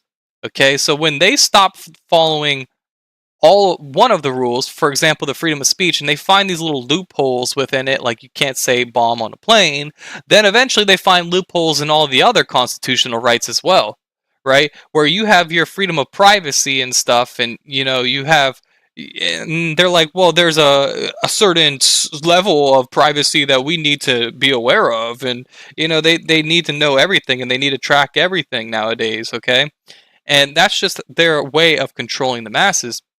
But those constitutional rights were put there by some of the most brilliant men that ever lived. Okay, these guys are very, very high IQ, and you have to understand that yes, they don't rival us on technology-wise because we obviously have way more capability in that end. Scientifically, we're probably way superior to them. But um, when it comes to psychology, when it comes to theologies, when it comes to all of those like philosophy, the founding fathers of America would kick almost everybody's ass in today's world, because that's what they had to do back then. They didn't have fucking television to entertain themselves. They sat down, they meditated, they thought to themselves. That was the entertainment that they got. The entertainment was from thinking about different ways and different morals and ethic systems that would be beneficial for a whole as well as themselves. Some like ways to feel good about themselves. That's what they used to think about back then. And if you're really thinking about why they ended up fighting the Revolutionary War in the first place, it was because of the fact that they wanted to get away from the banking system, the tax system that was imposing onto them from the UK, right? So that's the original reason why this country even exists in the first place, was to get away from the tax system from UK. But yet we sit here today in today's era and accept much higher taxes than was ever put on us before. We sit here and we talk about how Donald Trump is putting tariffs on people, and you can argue whether or not that's good economics or bad. But one thing is transparent and true, is that the lowest tariff that he's put out for people is 10%. That 10% tax is more than the tea was. The Boston Tea Party that we fought and we sank the ship over and it started the whole fucking war. That was a lower tax from England. I think it was 8% if I'm not mistaken, was lower than the lowest amount of tariffs. So we are paying more tariffs on everything now than we did to even start this country in the first place. Okay? So you can argue if that's good politics or not. I don't care. That's beside the point. But the point is that we're slowly but surely giving them more and more ground onto all of our constitutional rights. That's something that was put in place. Your constitutional rights are put in place to never be impeded on. And if they are impeded on, you're supposed to be able to sue the federal government for a shit ton of fucking money. Like usually millions of dollars. Okay? So point being is that we have too many soft people that have basically just started to give up their rights. They haven't even been fighting for their rights. And so we went through an entire segment of history through the 60s and the 50s where people, especially the black Americans, were fighting for their rights. Women were fighting for their suffrage rights. We went through an entire segment of history for multiple decades where people were fighting for their rights that I think people became worn out. They didn't want to continue to keep fighting for their rights. And at a certain point, they were happy with what was being presented to them. The government made it so soft and cuddly for everybody. They provided so much euphoria and so many systems in place that were meant to distract you from what's really going on, that people have become really complacent with them impeding on your lifestyle. And so people come in from the government and they put these, textbooks in front of you, and it's all nice and dandy because now I don't have to think about what am I going to read? How am I going to find the information about World War II? How am I going to find the information? Who am I going to trust? Is this a first-person source, or is this a secondary source? Is this a third source? You don't think about those things because there's a curriculum that's being given to you by the government in your public school system that says that this book by Pearson is going to be the book that you read when you go into world history class in 7th grade. And it's like, whoa, who decides that? And we go back to the power struggle thing where of course it's Victor's history. So now the people that control the world, a lot of people say the J word, the religion, but it's really the Zionists. The Zionists run the world. It's not the J words. We don't worry about them. They're actually really good people. But it's the Zionists that think that they're better than everybody else, and everybody else is just cattle for them to control. That's the wrong ideology. That's the same ideology that Hitler had. Okay? And there's a whole, you can watch, YouTube videos on this, that the Zionist movement and the Nazi movement are very, very seldom different. They're both very, very close to each other because they share so much similarities. There was, the Germans believed that the Aryan race was superior, and the Zionists believe that, obviously the J words are better than everybody, and that they deserve their own states, and the Germany believe that they deserve their own states. And it's like everybody believes, like, when you're that isolationist, that it gets really bad, and you start to think that it really gets bad when you put the word supremacy into it. Okay, and we can see that even with just like white supremacy back in like the 60s within our own country, where or like slavery going way back, where white people thought that they were better than black people, or that black people were 3/5 of a white person's vote, and all that stuff, right? And it leads to, down the line, if we become complacent and we're allowing it, you get these mental enslavements. Not even talking about the physical enslavement, but you get the mental enslavement where you have people like Harriet Tubman that come around with the Underground Railroad trying to free you, but you then say, okay, well, I don't want to be freed because this is actually fine for me. I don't mind working in the fields because I get to, you know, I get fed. It's like not realizing that if you were to be free, then you can do all this work for yourself and you will feed yourself, right? And so it's like she had a problem because she would go back to try to free the slaves, but the slaves would be so mentally fucked up that they wouldn't want to actually be freed. They'd be, or if they were trying to be freed, they'd be too afraid to go out and get freed. And so this is where things like hush puppies come from. I bet you didn't know that, but hush puppies comes from the idea of when the slaves were trying to leave, they basically threw bread, fried up bread, at these dogs to shut them the fuck up, because the dogs would bark and they would wake up the slave master, and the slave master would come chase you. And so you fried up some bread and you threw it at the dog, and that's why it's called hush puppies. Okay? And so that's essentially like, what I'm saying is we get these things where people are mentally enslaved. And in the modern day, what that looks like, where people are modern day enslaved, are things like Twitter and X. Look at this, market's tanking again. Holy smokes. I wonder what happened there. Some sorts of truth. 10 days from today. Wow. See, I think everybody's afraid of Putin. And this is actually a great segue right here. Everybody's afraid of Putin. But why are they afraid of Putin? The propaganda in America is going to tell you because he's a dictator and he's evil and he's a bad person and he's a terrorist and he's a war criminal, all these things. Meanwhile, they do the exact same shit as Putin does when it comes to war. But the truth of the matter is that Putin has moral and ethical systems that are stronger than almost every single other dictator on Earth right now. Where you have people like Kim Jong-un that are dictators. They're trying to impose their own ideologies onto everybody. But Putin is an extreme Orthodox Christian. Like, he goes to church every Sunday. He believes in the church. He believes in God. He believes in Jesus Christ. Okay, and that alone is a big threat. Christianity is such a threat because Christianity tells you not to follow Jesus Christ to God, but to follow yourself to God. And you do that by being Christ-like. You use Jesus Christ as an example, the Son, right? And he is God. Don't get me wrong. I am Christian. He is God. But he doesn't ever say to follow me. He says to become yourself Christ-like. He's trying to get you, he's trying to bring you up to him. He doesn't want to come down to you.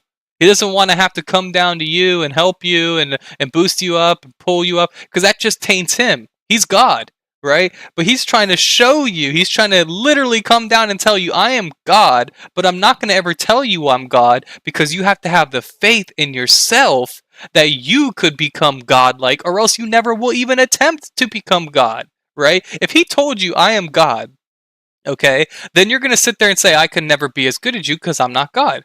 Right? You just told me you're God, and I only believe that there's one God. Therefore, I can't be God. Therefore, there's no point in me trying to even be like God. I might as well be hedonistic. I might as well fall into line. That's why he doesn't come down and tell people that I am God. He doesn't say it transparently. He says it to the Jews. He says, I am that I am, right? And that is essentially him saying that I am God in the Jewish language, but it's different, right? It's not him transparently saying I am God. He asks his disciples, who do you say that I am? And his disciples say, you are the Messiah. You are God, essentially. You are the Son of God, right? And that's what he's trying to show you, is that you can be the savior of yourself, right? You can be the savior of yourself. When he's trying to tell you to carry your own cross, he's trying to tell you you don't need somebody to come bail you out. You don't need somebody to come carry that cross for you. You made a mistake, that's great. We all make mistakes, but you need to carry the cross for your mistakes. You can't sit there and think that that's just normal. You have to repent and you have to take the repercussions of your actions. That's what that means, to carry your own cross. And so, anyways, point being is that Trump and all the other countries are against Russia because they have things set in stone. They have an idea, and I don't mean that like a punny, 10 Commandments set in stone, but they have it like they have their ideology and they don't shift from it. It's not like they're like America, where one day the tariffs are 100%, the next day it's a 90-day pause, the next day it's 10 days till deadline. It's like in America, it's wishy-washy. The lines are blurred. Nobody knows what lines, when the line has been crossed. And it becomes like there is no lines. But when you have it set in stone, you say, this is wrong. This is not right. They say the USSR was the original Russia. And during the USSR days, Ukraine was part of USSR. Therefore, it should be our territory right now. We already gave you so much land from this agreement, and then you went even further after post-agreement and said that now we're confiscating Ukraine. So that was never part of the agreement. Ukraine was never to be given. Ukraine was always a part of the USSR, which then became Russia. And since you guys essentially took Ukraine afterwards, we're going to take it back. That's essentially what he's saying. He's saying, you guys want to support these movements and put your own people in place. That's not right. We don't go in and mess with American ideals. We don't go mess with your guys' politics. Okay? And then they all scapegoat it because it's really Israel in America that is sending their dual citizenship people over to basically make decisions in America. And those decisions are typically, not always, but typically beneficial for Israel as well, because they get military defense in a very hostile place in the world. And they get the best of the best military defense because that's what America's all about. And so it's really Israel that's impeding on American elections and impeding on American financial systems, etc. Okay, not saying that it's all the J words, right? I'm saying that typically it's the Zionists that live in Israel that have then put together a group of select individuals that are typically they're like you're above your peasants, but they're not elites, right? Like Bernie Sanders is not an elite, okay? Or AOC is not an elite. They're not elites, but they get put above. They're not a peasant either, right? And those are like your groups, like the Freemasons. The Freemasons are not elites, but they're not peasants either. They are at least in the know. They at least know what's going on. They have at least cracked into the system. Okay, Freemasons, you have your Eastern Stars, which are basically the female Freemasons. You have the Illuminati, for example, is another one. Like, they're not your elites. The elites are not fucking around with Illuminati people, but that's how they control the masses, by putting people that you think that you can kind of assimilate to. You could say, oh, that person's like me, right? LeBron James, oh, he's just like me, right? Well, he's a Freemason. Okay, like he's a 33rd degree Freemason. Shaquille O'Neal, he's such a good guy. He's so generous. Well, he's a 33rd degree Freemason, honorary, but he's still a 33rd degree Freemason. If you know anything about what that means, then you understand that he's basically an influential person in society. The honorary ones are different, right? From being an actual 33rd degree. If you actually work for it and you work your way up and you become a master mason, that is essentially like different, right? Where you've done things and you've done rituals and stuff. And I'm pretty sure they still do the rituals for you if you're an honorary. I'm not 100% sure. I'm not a Freemason, but the honoraries are different because they don't have to go through all the evolutionary steps. They don't have to go through being a 16th and then becoming a 18th and a 20th. You can skip steps in the Freemasons, but like the point being is they don't have to go through all those steps. They just have to get past the first 3 degrees just like everybody else, and then from there they can jump straight up to 33 because they already have so much influence and so much money anyways, right? And so that's really what it's all about, is influence, okay? Taking it back to the same point here, but always going back. What they're doing is they're trying to influence you. The best way to tell if you're being influenced is to think, how much of this is actually my own thoughts and how much of this is just what I've been being fed and force fed. How much of this is stuff that I read in a book?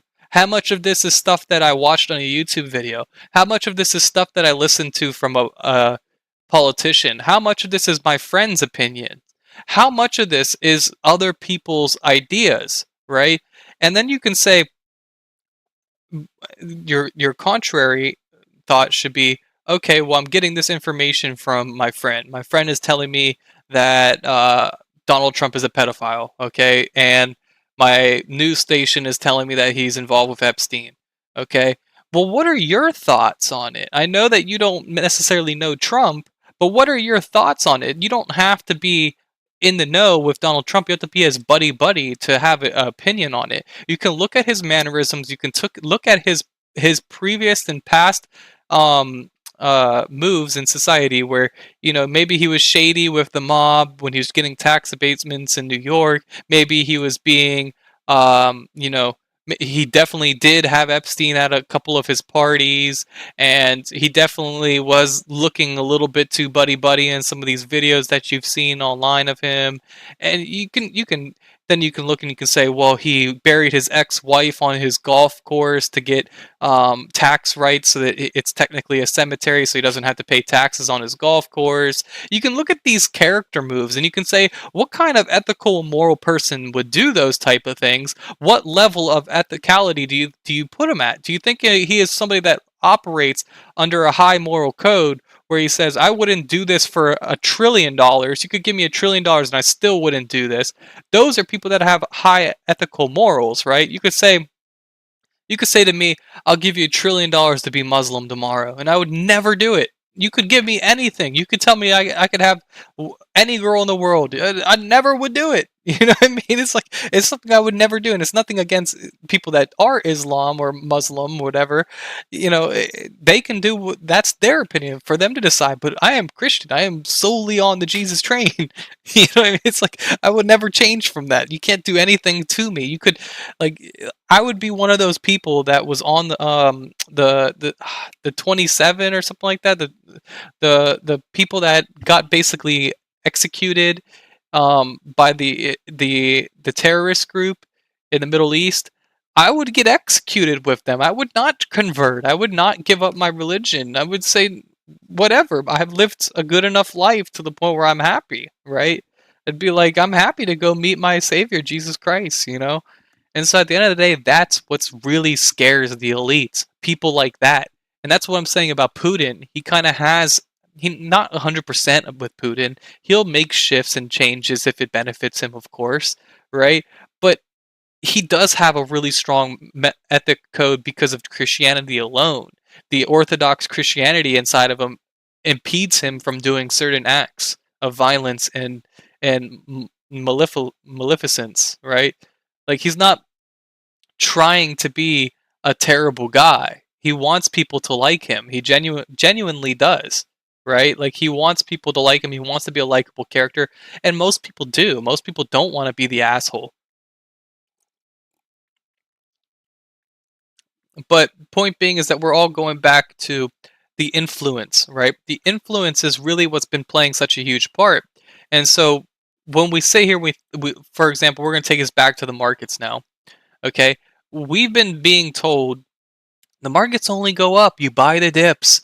There's an impending there, or not impending. There is a an underlying bias for the markets to trend upwards, simply because there are 401k plans and there are savings accounts that are passively investing into the markets regardless of what the price is. And so the markets will always move up. That is what we've been being led to believe and being influenced into believing, not understanding that that entire inception, that entire idea is deceiving. It doesn't necessarily, if you were to take a dart and you throw it at a chart of the S&P 500 and you say, are we going up from here or are we going down from here? Most of the time it would be going up. That's true. But there are going to be periods of time where you have delayed growth, you have slowed growth, and you have economic conditions that are tightened to such a constraint where the growth of the economy, although it looks like it's going up, underlying underneath of that, you have inflation, right? So if the stock market is going up currently, right now, I believe our inflation rate is somewhere around 2.3 or 2.4% per year, somewhere around there. It's like 2 to 3%.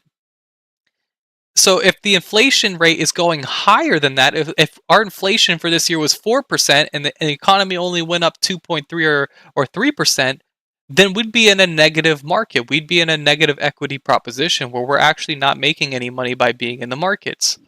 Okay? And so markets don't always go up, contrary to popular belief, right? And it's like you have to sit there and you have to think, at what point is all of this sitting on stilts? At what point are we on this deck of cards and all it takes is one person to blow the freaking first card out and the entire thing's going to just tumble down? And it won't be like the dot-com boom, where if you go back into the dot-com boom, because this was based off of bad investment, high leverage. Okay? If we go back here to the 2000s, this was based off of high leverage, and that's why we tanked like this. And it went down, and you can see over from the 2000 high down to the 2002 low, we had these little delayed bounces, but for 2 years straight, it was going down overall. Okay? And so you reach this bottom, and then it only takes like 6 years, and we're back up to those highs again. And then we get slightly past those highs, you could call it a liquidity sweep or whatever. And then 2008 happens, a financial crisis. Okay? The great financial crisis. And then you have COVID, right? And you have this massive unwind all at once because the economy literally got shut down. Like you literally couldn't do anything. You couldn't even leave the house. So that's why it was so massive in one direction all at once. Okay? And then you get 2022 where you had this like bear market that was slowly unwinding here. And then you had the tariffs, where the tariffs again were like, it was restricting the market. Once we, right around here, it starts going down heavily because 15% is what it needs to go down on average. I think the average tariff was like 15%. It needs to go down 15% then to equate for that 15% difference in tax, right? So that's why it was trying to gap down so fast there. There was like 5% days in a row, right? 2 back-to-back 5% down days where it just needed one more day, which here I'm pretty sure it did, and then we bounced off that low. So that was 15% lower after the April 2nd news. 15% was the average tariff, so they decreased it to that point. At that point, people were scared, and then they bought back into it. And there was a massive tariff pause news, and when the tariffs got paused, everybody was like, oh my gosh, we've basically sold the fuck out of this, we need to get back in. And that's why it popped 12%, because they figured, okay, well, they have more time to make deals, and so the average tariff might go down from 15% down to just 3% on average, because this was like 12%, right? Or 10%, whatever. So, they thought the average tariff might just be 5%. So they were probably speculating here that his tariffs would be something similar to his first administration, where he put an average tariff of about 5%.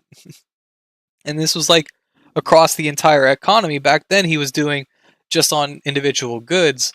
And so, you could look at these things and you could say, okay, well, that's what propelled this economic growth. And now we got this massive shift back up where everybody's been chasing the market back higher because, okay, tariffs paused, tariffs keep getting paused, and economic conditions keep getting better, consumer confidence keeps getting better. But underneath all that stuff, again, we have to think to ourselves how much of this is just influence, how much of this is just them telling us that the economy is doing perfectly fine, and how much of this is real. They tell us this data, we get these numbers here, and as an investor, we have to assume that these numbers that they're giving us on this, for example, this US Red Book year over year, is accurate. We have to sit here and say, oh, they're not giving us false information, but they could. And they could not even be being nefarious. They could just be doing that on accident. They have bad reporting ways. They don't report the best ways possible, right? Or whatever. And so these numbers could be offset by quite a bit. And that's basically what was happening during the great financial crisis back in 2008. Was they were telling everybody, oh yeah, financial conditions are great and everybody should just keep spending. The impending doom that happened from 2000, we recovered from it, and easing rates and lowered rates was the reason why the housing market was going to boom, and it was just going to keep going because there was a high demand for housing and everybody has two houses now, and we're in this beautiful golden time of America. And you're hearing the same type of shit that's inside of the media right now, where they're talking, we're going into a golden era of America, and we're going into the AI, and AI is going to make everybody's life so much easier. And so, like, I think that's truly the best way to invest, is you got to be aware of what the social ideology is, what the social agenda is. And when you hear things that are very similar to the past, where you heard the same things, that's where you know where you are. It's not based off of, oh, this cycle is this many days long or this many years long, and so that means that in 2027, because like they can keep propagating this bubble for a very long time if they want to. They could just keep this going forever, right? If they just make the dollar go to zero. And so, you got to think about, well, what's the social environment? And right here, when we were in this range here, that's where they were talking about that golden age of AI. Nvidia is skyrocketing. Everybody should be in Nvidia, blah, blah, blah.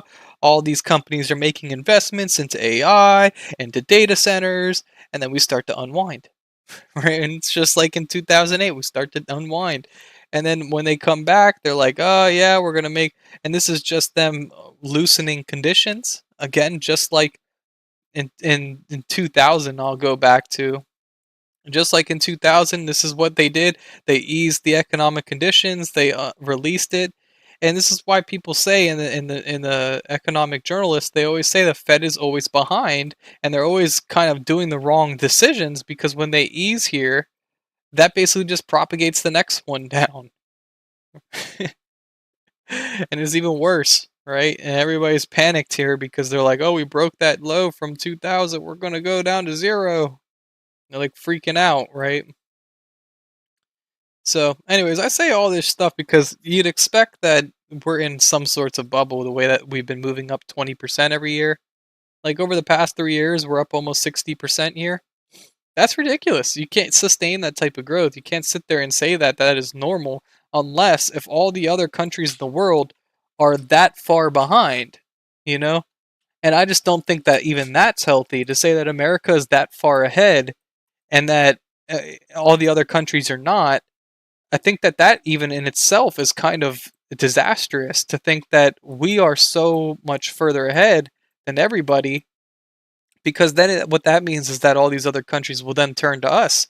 They'll say, "Oh, well, you have so much money, America. Why do you have tariffs on us, restricting our growth? Why do you have this and that?" And it becomes into this political thing where America has to overstep their boundaries and basically become this like foreign body where we're constantly focused on what's happening in the world rather than what's happening in the United States. And you can see that today. We're already doing that, right? It's already too dependent on America.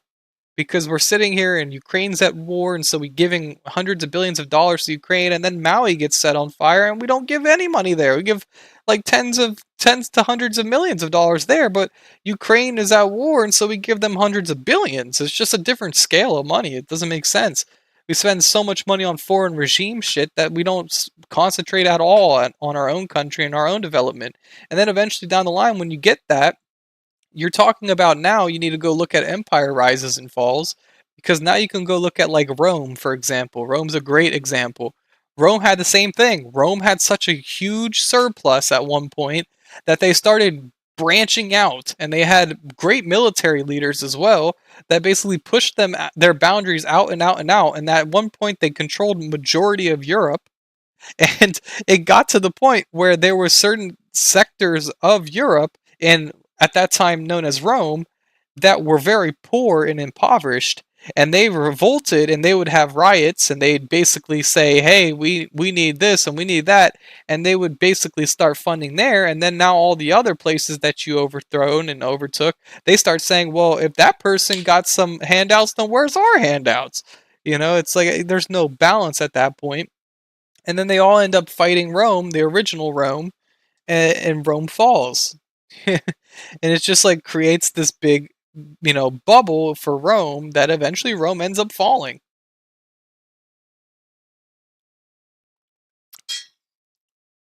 And typically when that happens, it's some sorts of ideological change that kind of pops it off. And that ideological change, obviously, for Rome was Jesus Christ. Jesus Christ came and told everybody that you don't have to be reliant on somebody else. You can do it yourself. And that was essentially the shift that was needed. Now, when I think about AI, I'm not saying AI is going to be Jesus Christ, but I'm saying that it could have a very similar effect where you sit there and you think to yourself, oh, I have to be reliant on this tax collector person to do my taxes for me, and I have to be reliant on the government to help me with growing food and stuff. And AI might be so good in the future here where all it takes is a simple search and you know how to do it yourself now. There is no impediment that's telling you, oh, you can't do this, you can't do that. It's like, oh, I need to go code something. I need to code something for whatever I'm doing.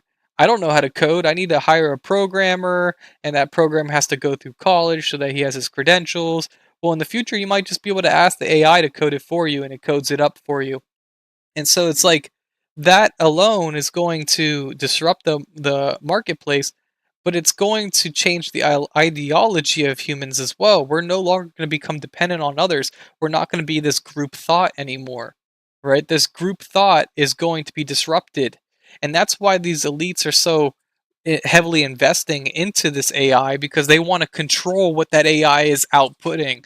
If that AI outputs certain things, it bothers them and it discourages them. Such as when ChatGPT was going off the rails, and you could ask it certain questions and it would tell you the truth. It wouldn't tell you the lie that the elite are trying to get you to believe. You could ask it about 9/11 and the bombs and stuff, and ChatGPT would go off the rails and tell you some crazy shit about it that they didn't want you to know. And so they had to go back and rewrite some code for the ChatGPT, put out a new patch, and now the ChatGPT can't talk about certain things, or it'll say, "Oh, I'm not a master in this," or I can't tell you about this, and it's like has certain like guidelines now that it has to stay by, and that's what the elites are trying to do to it. But inevitably, there's going to be some sorts of group that comes out and opposes that, and is more about freedom of speech, freedom of freedom of thought, freedom of AI, and they're going to create their own chat GPT that doesn't have any of those guidelines or guiding rails, and it's going to go off the rails, and it's going to compete, and everybody's going to use it, and it'll be kind of like the Bible, right? Where in Rome, the Bible like it was like a book that if you were seen with it, you were like put in prison. Right? It'll be the same thing. It'll be like, oh, you're using this AI? Put him in prison. Like he's using the commie AI. He's not allowed to use that. We only use American AI here. Like that's what it'll be like, and eventually that'll grow and grow, and there'll be an ideological shift where people start to become less reliant on governments, and it's all a cycle at the end of the day. That's just it's the natural cycle, and you don't become you don't depend on government. You build a new government. The new government ends up becoming a superpower. People become reliant on that government. That government becomes corrupt. That government then becomes restrictive, and it's just like a cycle. It goes over and over and over again. But yeah, so I'm just at the point here where I'm like, at what point does this bubble just become so extreme that people are like, ah, I can't do this anymore. This fucking AI bullshit. Like, at what point do people realize that, the supposed top 7 stocks here, Apple, Nvidia, Microsoft, Amazon, Meta, Google. We'll just look at those, okay? Apple, what percentage of their profits come from the AI department? What percentage of their profits is going to be increased because of AI? Meaning, how will AI increase their profits? Okay? Those percentages, okay, we obviously know Apple makes iPhones, they make computers, they make software, they make apps, they make those type of things, right? How much percent will AI make that more efficient? So if I'm currently pulling in whatever their let's look. What's their fucking revenue?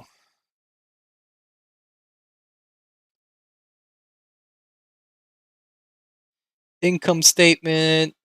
Revenue of 95.36 billion. Okay. Net income of 24.7 billion. Okay. So we'll say 25 billion is their net income. At what percentage of that 25 billion will their AI department be able to increase that net income? Whether that's however that comes, whether it means cutting jobs because they have AI call centers that they don't need these humans anymore, and so that saves money in operational costs. Whether it's the AI makes apps more efficient and more proficient in taking your money, meaning that I have this new AI system, and instead of paying 1,000 for my phone, now you're going to pay me 1,500 for the phone. Whatever it is that they build with AI, what percentage of that is that going to increase their net income from 25 billion to what? Right? And so at that point we have to sit there and say at what percentage is this valuation of Apple being attributed to AI? Okay?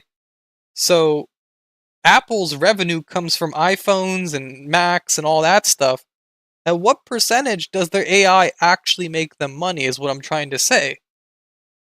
I'd argue that majority, like 90% of Apple's revenue, even when AI is at its highest stage in the future, is going to be because people want the iPhone so that they can instant message with people, FaceTime, communicate with people, etc. at this user-friendly level. Because that's what Apple does well. They make these user-friendly, clean-looking devices. So it's like, at what level does AI actually make Apple money? It's probably not as high as people are pricing in right now for Apple.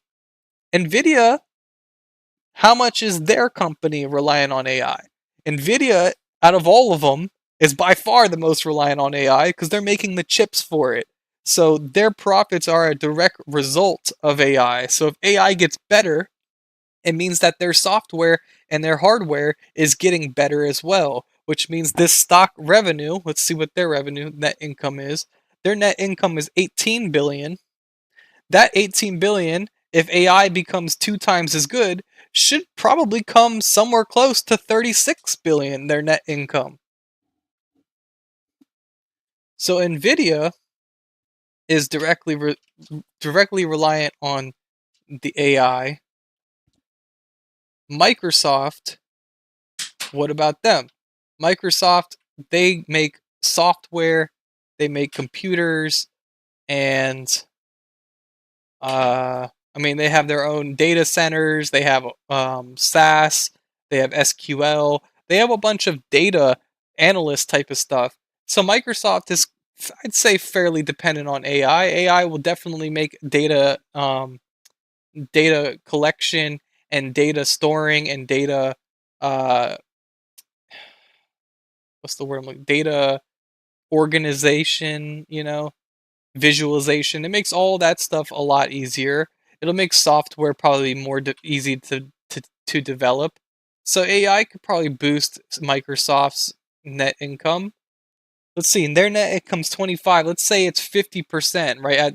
Once AI is 2 times its current potential, then let's say that they get 50% revenue growth. Okay, so at what percentage is Microsoft really AI? Amazon, they obviously are inside the sales space. At what percentage does AI actually help Amazon? Right? You could say, okay, well, maybe AI robots will come into the warehouses and they'll do the shipping processing and they'll get all the packages together and they'll ship them out for you.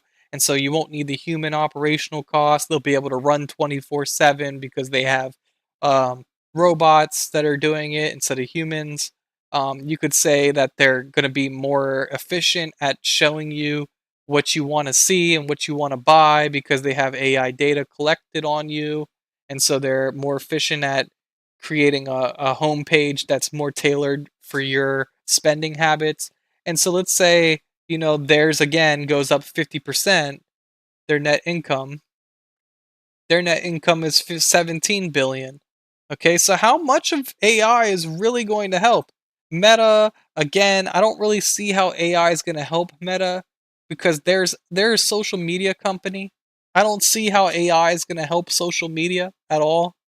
Like, okay, now you have a social media web manager, social media manager that's managed by AI. It shows your page to certain, more directly to audiences that are more likely to click on your page and like your content and stuff. And maybe you're selling a product on the social media. Meta's majority revenue is from advertisements and their ability to guide their advertisements towards a certain demographic. So like Meta, like I can see it, but I don't really see like a exponential increase or anything. It's just going to be mainly data, the way that it processes it. It'll be more efficient at processing that data. And so like how much more efficient is it going to make it? Do you think, I would say like maybe 50% better, 75, maybe even 100% better. So their revenue, what does their revenue end up becoming? Their net income is now, 16.6 billion. Let's say it doubles, it becomes 32 billion. It's like, how much does it actually help these companies? Google, that's one of the companies that I can't believe has been delayed. Everybody's sitting here saying that, oh, Google's going to be in trouble because of AI. AI is going to take over Google. Nobody's going to Google search anymore. They're just going to AI search. But Google's revenue doesn't come from searching, it doesn't come from the fact that people are going online using their platform and searching things. That actually costs them money because it costs money and electricity for their data centers to run that information to you, right? But their money comes from them tailoring web pages to people. So in the form of advertisements, Google gets money from YouTube. Google gets money from all these, information, right? So AI, I think, actually directly helps and benefits Google a lot more than most of these other companies here that I was just explaining, because Google really, truthfully, needs something like AI that reads all this information because there's just too much information on the internet. When I go Google search something, then how does it know which page that you want? Well, it has to collect data about, okay, if I type in, what's the difference about if I type in um, YouTube videos of cats and cat videos on YouTube, right? Like they're both the exact same. Like I'm looking for the same thing. I'm looking for a video on YouTube of cats, right?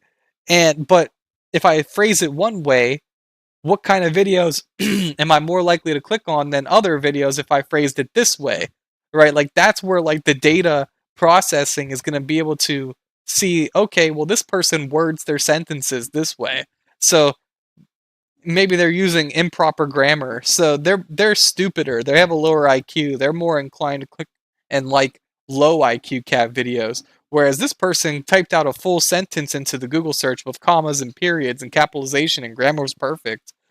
And it's like, okay, well, that person clearly has a higher IQ. And so we'll show them higher IQ cat videos where it's explaining genetics of cats and stuff, like that's the type of shit that a Google's going to need help with, where they don't know how to tailor that stuff yet.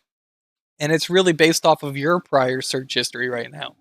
They're looking at it as, okay, what did you click on in the past? And what did you watch through the entire duration on YouTube, and so then you must like that video. But then what that becomes is that your YouTube page becomes cluttered with things that you've already seen, right? You're like, oh, I've already seen everything on Epstein. You obviously haven't seen everything on Epstein, right? Like right now, if I go to my YouTube page, okay, let's use that as an example. You're gonna see like a lot of the same shit over and over again. You're gonna see casino stuff because I click on that a lot. You're gonna see a lot of stock stuff. You're gonna see a lot of this like calming music stuff. More gambling, more political stuff. But it's talking about billionaires because of economy, more gambling, golf a little bit, gambling, financial stuff, a little bit of comedy, golf. Like it's all the same like things, and it's like, okay, well, at what point have I watched all the golf videos? I'll obviously never have watched all the golf videos, but at a certain point I'll become tired of watching the golf point videos, and all it's going to show me on my For You page is golf videos, and it's like, at what point do they show me something that I have not seen yet? Or something that they would inference from these things that, oh, this person likes this person likes this, and this person likes this. That means that he's also highly likely to want to watch this, which is completely different, but like that's what they kind of lack in on. You can just see it on YouTube, okay?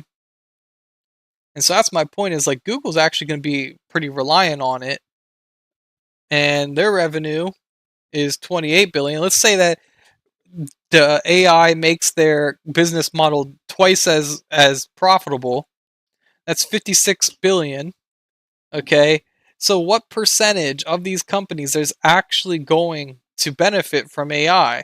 And like, does that cost ratio, is it actually worth it? The amount of money that they spend on the data centers, the amount of electricity that has to constantly be being put out by these data centers, is that going to be worth the extra few percentages on a $1 billion scale? Yes, it makes sense, right? It obviously makes sense for these big tech companies, but on the lower tech companies like that don't have billions and billions of revenue, they only have like, let's say, millions. They're not going to be able to afford these data centers. They're going to have to outsource their data centers to these big companies, which then further concentrates all the money into the one oligarchy of group, this like mega cap. And so that's why right now what you're seeing is this massive inflow of money into mega cap stocks. That's pretty much all people want to buy. And anytime you see a red day on these stocks, it gets bought up. It gets supported. Like look at this, right? We sold off on Nvidia and we closed this gap, and we should have just fallen by technical support measures, right? We should have probably came down to this level to test it. But any time that these stocks that are like the mega cap that are involved with AI and all that, whenever they go red, it's seen as a buying opportunity. And so people just immediately come in to buy no matter what, right? It's like, doesn't matter what the impending data is. They don't care that FOMC is on Wednesday and it could send the price down to like 173 and they get a better price. It doesn't matter to them. They just sit here and buy and buy and buy and buy because they know everything's going to be dependent on Nvidia in the future. And that brings its own bottleneck issues as well. It's like, at what point also does it become our electric grid cannot support the exponential increase, because we know technology has this exponential rise, right? Where it starts off slow and computers were like big fucking monstrosities before, and now they're like the size of a fucking smartphone, right? And and you can make them even smaller if you really want. And these technologies just get better and better. The same thing with AI, it'll be exponentially better like 10 years from now. Okay. So at what rate then, if AI is going exponentially growing, that means that AI is, becoming more used, and AI is dependent on electricity. At what rate, if our if the AI is constantly running, right? That's like different than technology, which is only running when we use it. Okay. So at some point our electrical grid needs to also then increase exponentially. And that's not what you're seeing. If you go look at like the electrical output, China's kicking our ass. They have double our electrical output. And so like that's part of the reason why people are thinking that maybe they should invest inside China. because inevitably all these countries are going to have AI programs. And just because your AI program is better here right now, technologically in America, it's going to eventually, somewhere, maybe here, it's going to find a bottleneck where it can't continue to rise and it can't get better until you upgrade that electrical grid, which costs investment, and you have to put money into that electrical grid. And if you can't put money in that electrical grid because you're at war or whatever, then now you have a massive decline because your growth on AI, which is what this bubble is so dependent on, becomes bottlenecked. You can't no longer increase. So it's going to have a massive unwind where it's like, okay, well, we have to reprice to this bottleneck, and that'll be the massive decline. Whereas China is already upgrading their electrical grid, has 2 times the electrical output that America has. Obviously, they have more populations, so some of that electrical grid is going to be, sucked into the population. So let's say they have like 50% more than we do, so they have 1.5 times America, then their growth is going to be faster in AI, unless if their, technology, if they're 50% stupider than us in technology. And that's just not the case. Technology grows across the board, right? If the US is getting better at technology, so is Russia. I'm going to use the famous Cold War scenario where we're all fighting to go to the moon. As US gets better at building rockets, so does Russia. Right? It's like they have spy programs and intelligence programs for that reason. If one of the countries gets better and they get nuclear warheads, the other countries also get nuclear warheads. It's because there's always going to be competition. And it's just like, it's not reasonable to think that there's going to be one nation that has massive increase in technology while the other one doesn't.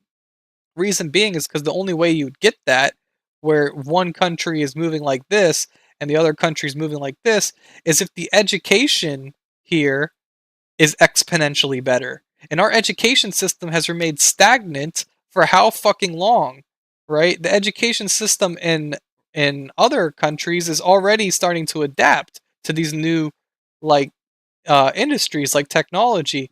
Kids are being, given iPads and learning how to study on those earlier ages in like China.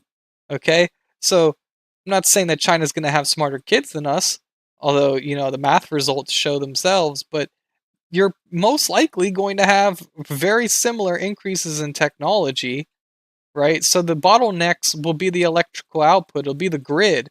The same way that with Tesla has their self-driving cars, and they have data, and the cars are pretty good at driving themselves, but the issue is that the roads are constantly changing. Today there's no pothole, tomorrow there is a pothole, and so the Tesla robot has to be able to avoid these potholes in a split second, and needs to be able to make the data changes and understand all the data, and then it needs to then put into the program, there's a pothole there for the next Tesla car to come in, it avoids that pothole, right?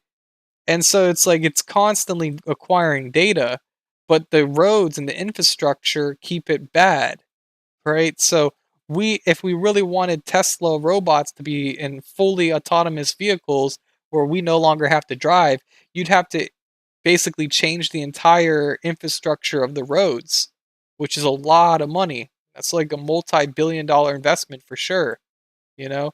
Then you also have to change the infrastructure for the gas stations because we no longer have a pump, we have a battery, right? And so you have to change so much infrastructure that it becomes like, okay, yeah, Tesla has beautiful technology, they have hella data. Yeah, but at what point does it become bottlenecked?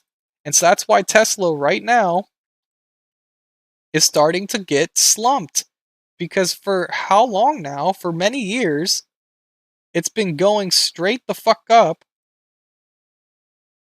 But people are starting to realize, well, it's kind of bottlenecked. From this high here in 2022 to this high here in 2025, how much of the bottleneck that was facing Tesla over here has been updated and has improved over here?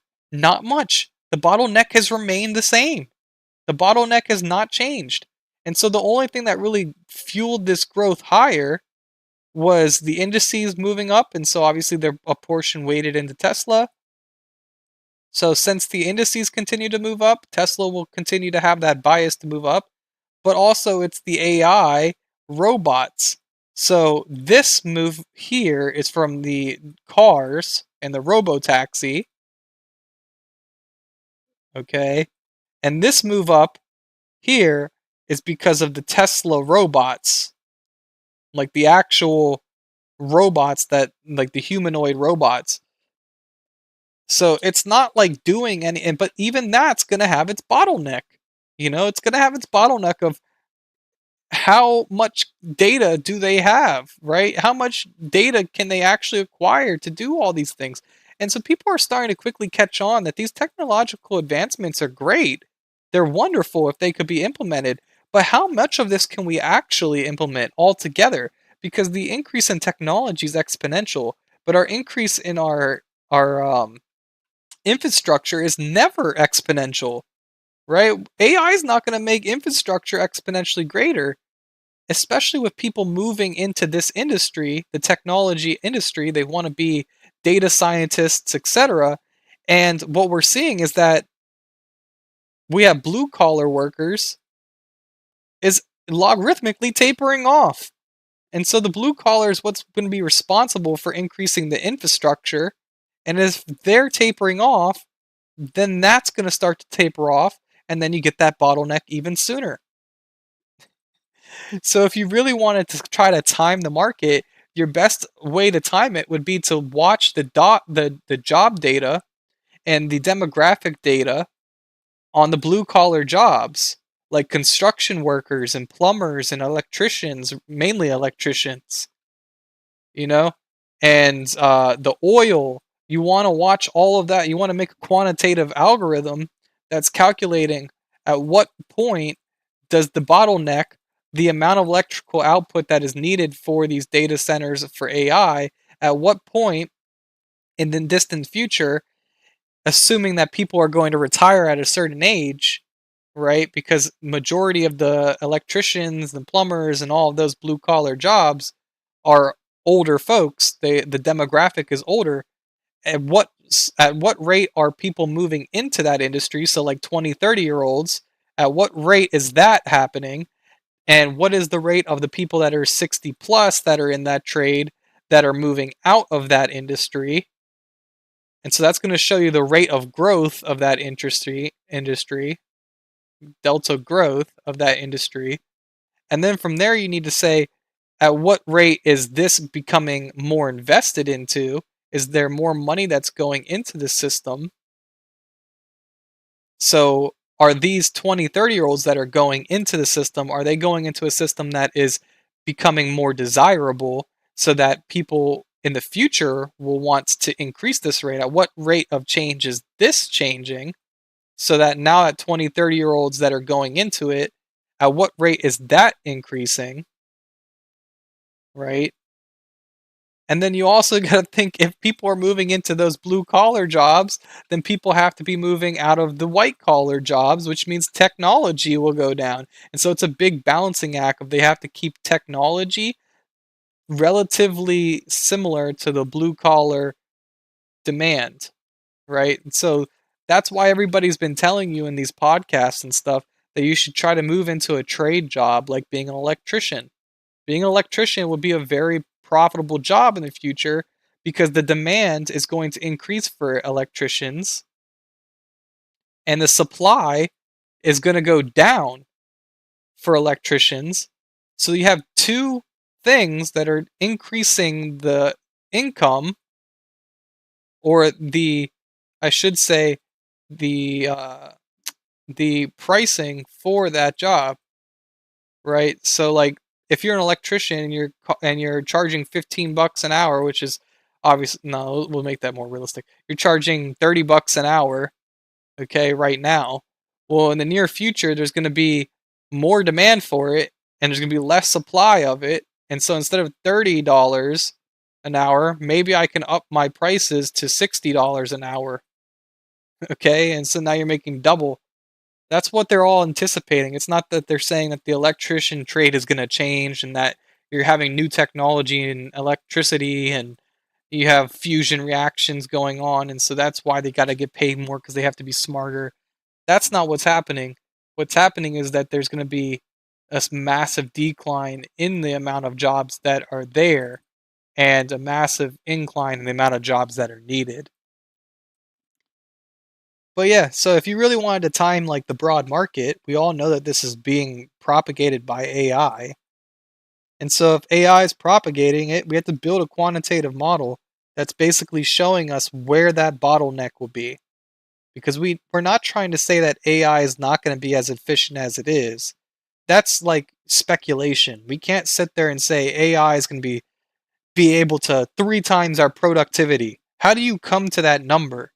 Right? You can't say that. Or you can't say AI is a joke and it's all a Ponzi scheme and we're going to actually be wasting money by investing into it and we're going to have 0.5x productivity because people are going to become more lazy. You can't say that either, right? Like you can't be guessing on how efficient AI is going to be. You have to think about the bottleneck of what if AI works, what would be the bottleneck? Would be electricity. Um, it can be data. Okay, it could be, let's see, bottlenecks of AI. We had to think about those things and then figure out a quantitative equation that basically shows you the growth scale of that AI. And you say, at what point does that growth become unsustainable? And then you forecast and you say, okay, well, the growth of it's going to take this long for this amount of growth. And at what point do these two lines, what point do they become tangential to each other? And when they become tangential to each other, that's when you know that you are at a top. And that's how the hedge firms and everybody's doing it. They're not sitting there trying to fucking time the market based off of a market cycle off of 20 years. This is all bullshit. All that's bullshit. They're using quantitative models these days, man. And they're all just trying to figure out the best possible quantitative model that represents the true data. And that, again, of course, is one of the bottlenecks, the data. So, that's where I'm going to basically create. If the data is what you're building the quant models on, and the data is limited,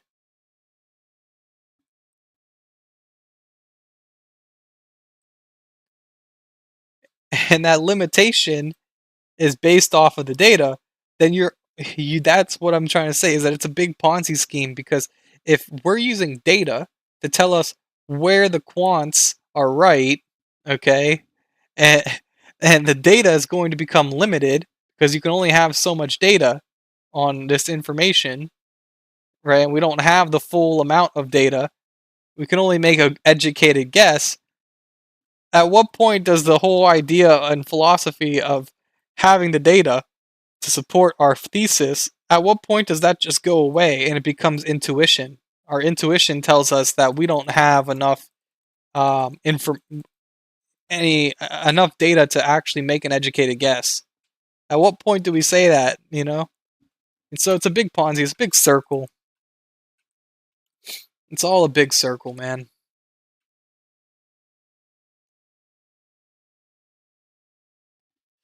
Look at this range, man. It's looking like a bear flag to me. Luckily for me, day trading still very, very contradictorily operates on these type of psychological terms, like a bear flag or ICT concepts and all that shit. It very much still orients itself towards that. Because on this linear scale of like a minute or two, minus the huge contracts that come in, the huge contracts are the ones that move them out of the range. But these ranges are created by people that are using the ICT concepts, etc., right? Or the trend lines, all that. And so this idea of a bear flag that's forming, it can still be actually valid on a low enough time scale. You go out to a larger time scale, these patterns and stuff that you recognize are actually becoming less likely to be truthful. Like, I'm gonna use Tesla as the perfect example here. Like, this trend line that's connecting these lows is actually less likely to be upheld and to be truthful in the future because it's not based in anything. It's just a trend line. We're using quant models now to basically tell us what the price should be. And so the quant model doesn't care if there's a fucking trend line there. So yeah, on a long-term scale, they're not really using that shit. But although I will say Tesla has a nice steady growth here. Tesla's a good company, man. They build things that are revolutionary. And this is the type of growth that you want in a company. You want big booms followed by big busts, big booms, big busts. That's a good, but like a big wide range. Look, from this high 416 to this low 113. So, $300 range, back up to 470. It comes back down to here. It'll be another two. Gets tighter and tighter. It's like if it keeps getting tighter like that, that's good. You want to see this type of growth. You don't want to see Nvidia growth. This type of growth, unsustainable. Bubble.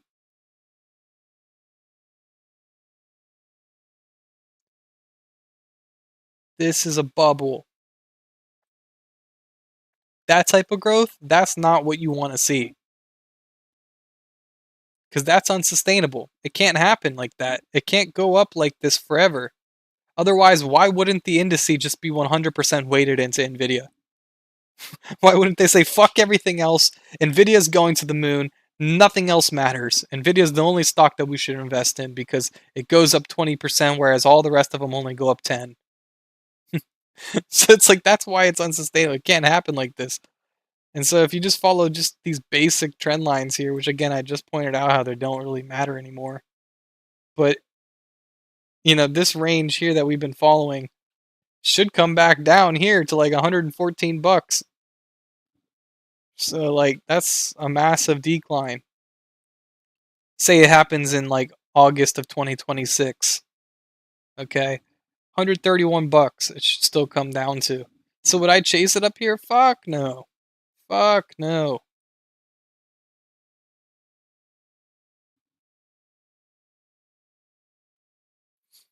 It's not increasing fast enough.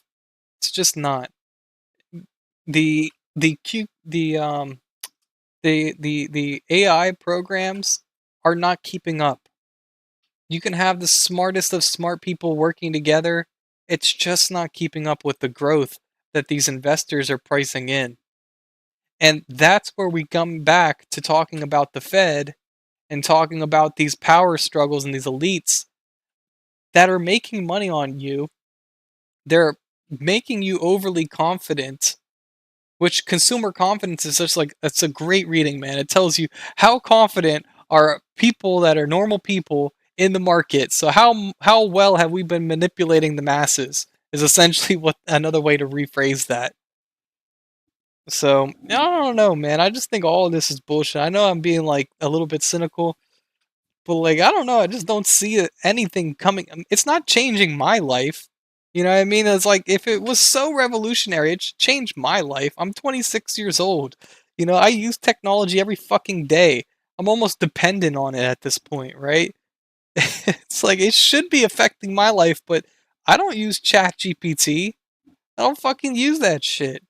Every once in a while I'll throw a prompt in there. I'll be like, "Oh, what is happening here?" So I don't have to fucking like sit there and Google search a million different things. But like it's not really changing anything for me. I don't use Siri. I'm not a fucking lazy bum that's like, "Hey Siri, what this? Blah blah blah."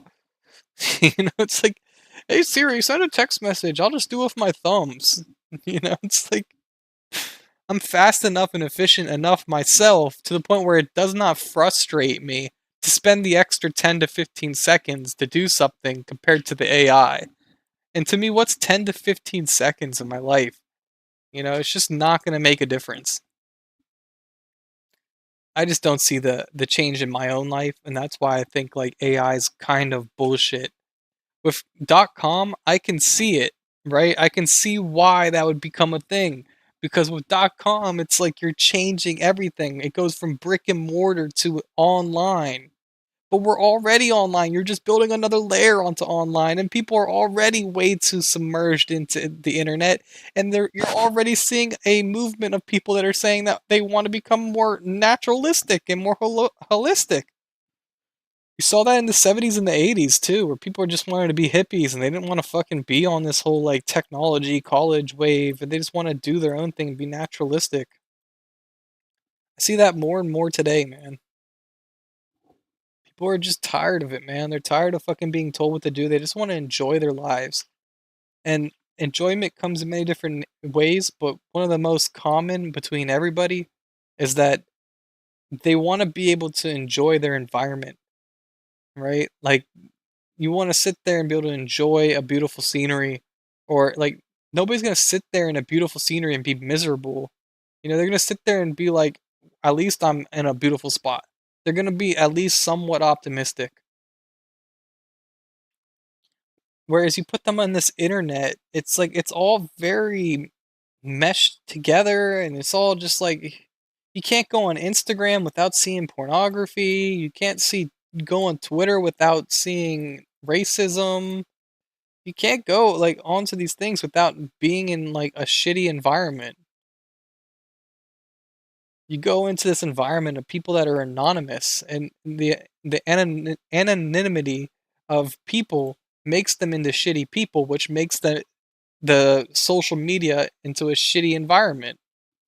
If people had to be authentic because of fear that they will be ostracized for their actions, like in the real world, people don't act shitty and your world turns into a better place. Being anonymous just causes a bunch of issues, really. That's why I found it funny that Zuckerberg wanted to do the metaverse. I always thought to myself, like, the metaverse was just his way out because everybody hates Zuckerberg. And, like, at least the media narrative is that Zuckerberg sucks, he's an asshole, Zuckerfucker, all these things that people say about him. He's autistic, he sucks at socialization. If he can go into the metaverse, he can be anonymous. He doesn't have to be Zuckerberg anymore. He can be anybody he wants. I just thought to myself, like, dude, that's why he's creative, because he's such a fucking loser. It just goes into further, like, explanation of, like, why being a billionaire, being a millionaire, being so involved with money doesn't fucking mean a thing, dude. Does money make the man? Is the question. Does money make the man? For a lot of females, I guess it does. But yeah, I don't know. I'm very cynical on AI because I just don't see it improving at a rate that's sustainable for what the growth of the economy has been. I'm not saying AI itself isn't a good invention and should be invested into, but I'm saying the amount of investment that it's been getting, there's much more concerning things than AI going on. There's literally people in Palestine right now that are starving to death, you know? Like that alone should be a problem that's getting invested into a lot more than AI is. Like that's hundreds of thousands of people starving to death compared to AI, which is hundreds of thousands of people sitting here searching something. But if it doesn't make money, it doesn't make sense, right? So I don't know. I'm at the point where I'm trying to figure out because I'm not smart enough to build like a quant algorithm or anything like that. But I'm trying to figure out through my ways of gauging where we're of at what level are we? How far along are we inside of AI development? How far along are we in um in governance? How far along are we in all of these different things that can affect AI? And when all of them are flashing red together, that's where I want to be like super bearish on the market because At some point, this has got to give. And I think all these companies and hedge funds know this too. They're sitting there thinking to themselves, well, July makes sense to go up. It makes sense to be bullish inside of this environment. But going into this, we need to manage our risk. All right, they're going to sit there and say, we're in now. We're in the green. We're up 4%, 5%, whatever. With 3.84%, we're up 3.84%, and we're doing great. Maybe we should take some chips off the table, realize some profit. When that happens, you get a correction of, I'm not saying like a massive I'm not saying the crash, but I'm saying, you get a 5-6% correction. That's probably pretty normal. Looking at a 6% correction right now from these highs would only take you back down to the old highs. It's not going to take you some like crazy place. And it makes sense because 600 is going to be your next psychological level as you go higher, right? And so you're getting a profitable. Are you? Yeah, you are. You're getting a profitable risk reward ratio, 81%. Typically, you want like a 2 to 1. So you're not going to move this bound. So typically, a 2 to 1.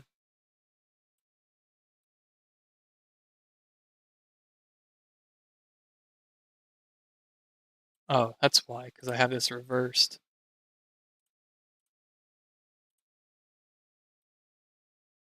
It's going to stay at 600, 6%.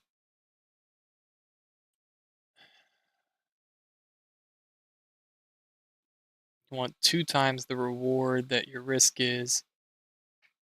So typically,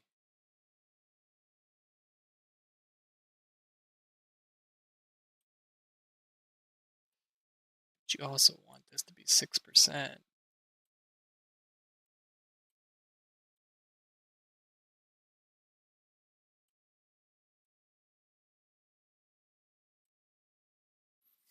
There, 583-ish. That's where you should want to go. Somewhere around there.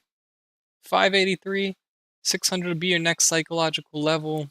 So it makes sense that when we get to 600, no matter what, there's going to be a sell off. There's her cycle targets that go there too. So there.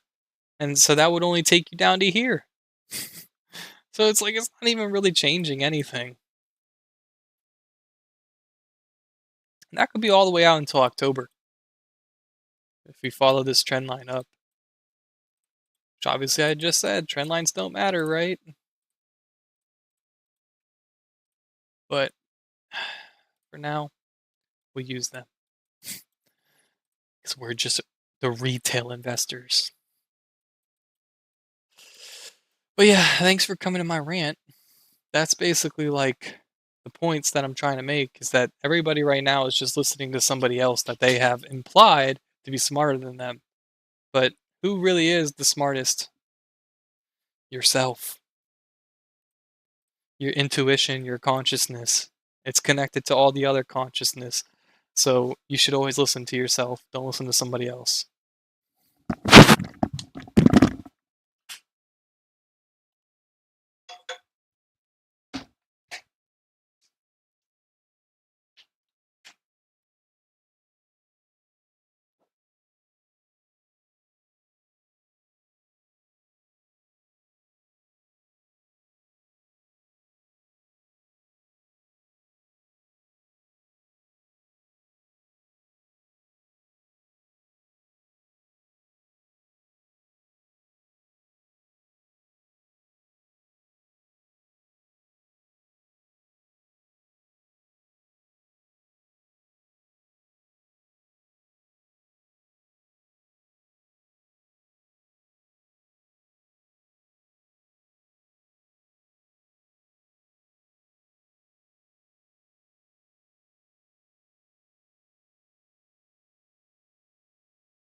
Awesome. Well, congratulations to Sean. We're happy for you. We're proud of you.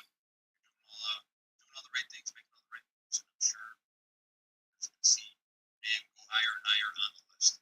Sean, everyone, number 71 on the big board. First time on Top Step TV. We're going to have you back again. Thanks for joining us, my man. It's been a pleasure. Thanks for talking with us, sharing your insights, your training knowledge, and I will catch you later, my man. That's good, dude. You're going to step aside. We've got a power hour coming up. Aaron, number 31 on the big board is coming in. He's going to be joined by Dolby and Andre. Close out the day. See if we get some movement out of these. Gotta be real, bro. This market is fucking bullshit, dude. Market is bad, dude. Sell, sell, sell, and then dead. And it's just dead.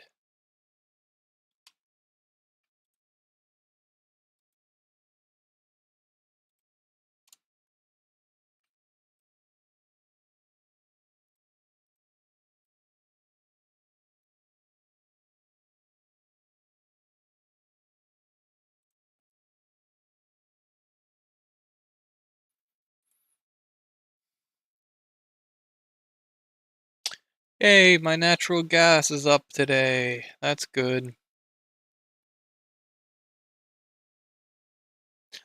Down 9% on my natural gas. Luckily, it was a small holding.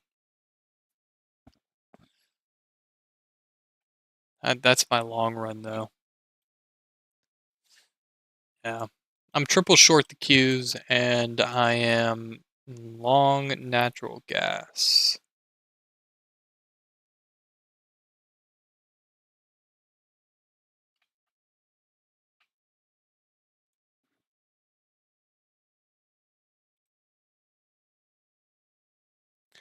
What do we do here?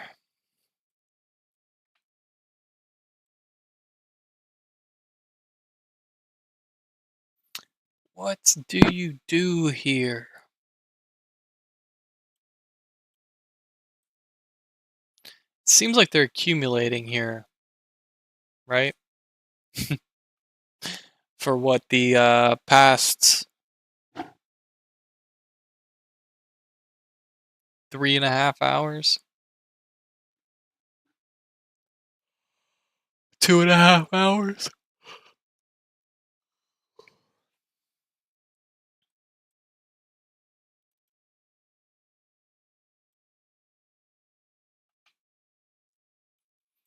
I don't know how you trade this. I mean, I need to try to make this 178 bucks back. Oh, that's equivalent to 5 points.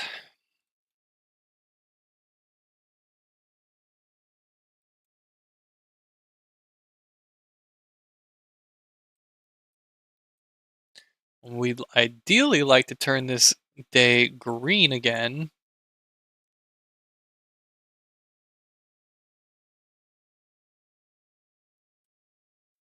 Thinking about buying the bottom of this range here, but no. Like pattern trader's idea.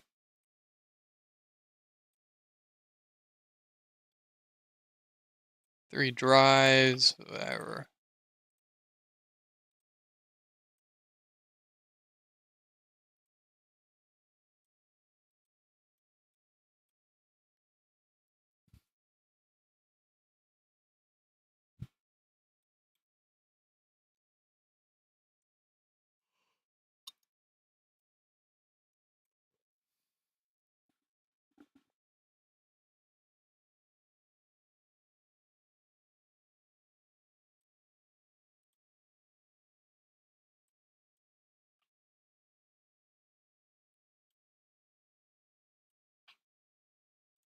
Let's see what they have to say. Three drives, pattern.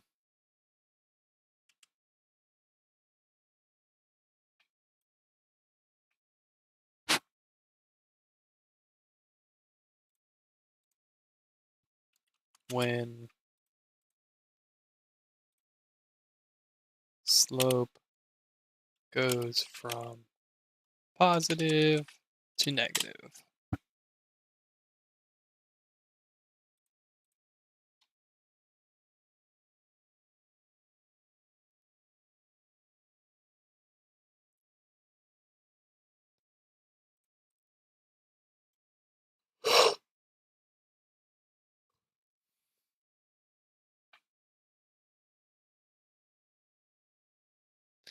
Guess it's not a 3 drives pattern.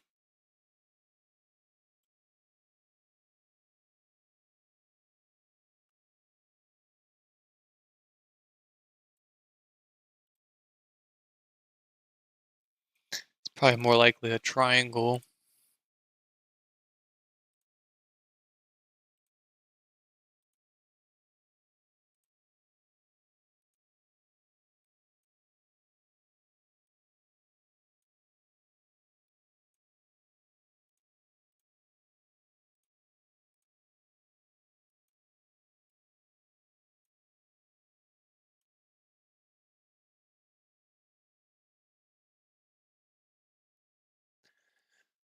Seeing bearish like sentiment here. We're at the bottom of the channel. We're not quite down far enough on the CCI on the 2000 ticks.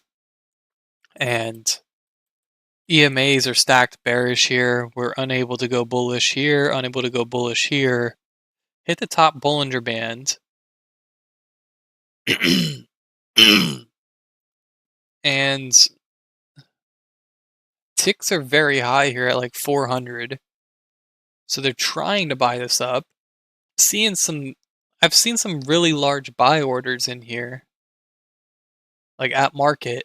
Like there's a 44,000 shares 2 minutes ago to buy.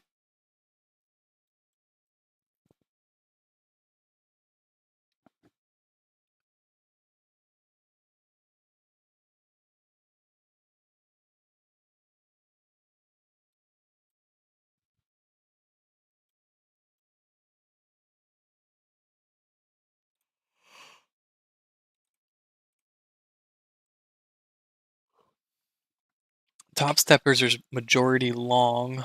So dumb money's thinking long here. Bottom of the range holds.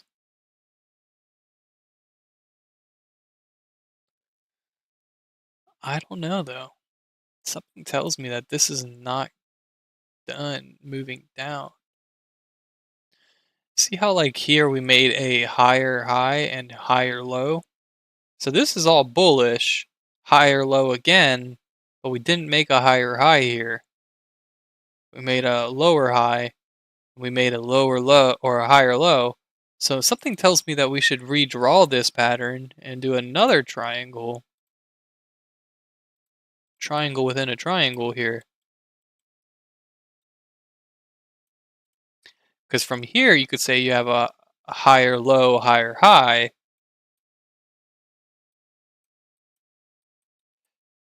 And if we look at where those meet,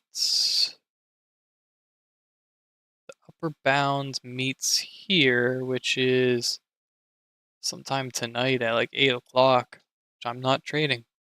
I've already told myself I'm done trading that fucking after hour bullshit. This is the type of shit they do in after hours.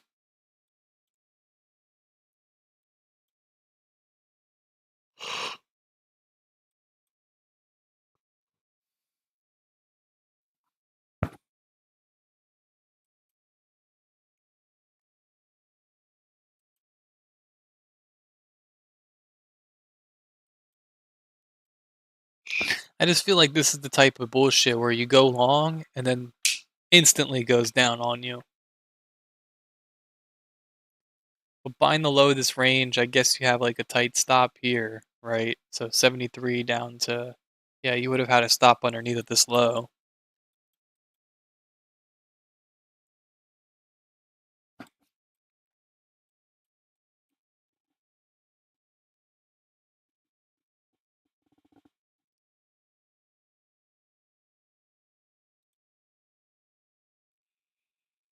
See what's going on with some of these bigger tech. Apple struggling, Nvidia basing.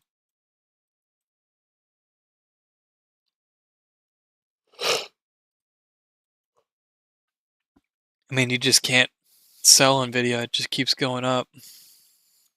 Microsoft slowly unwinding.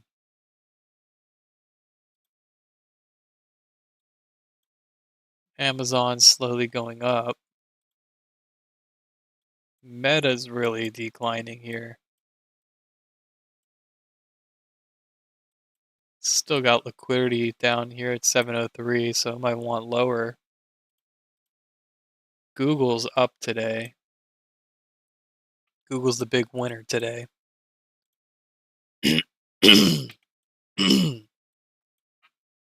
Tesla's not doing much. Overall, Tesla's pattern looks like it's dipping and probably wants to make another high here.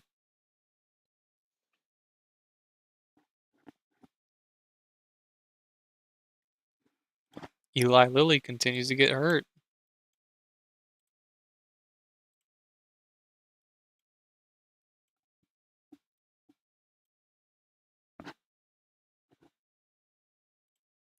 VIX gained 3% today.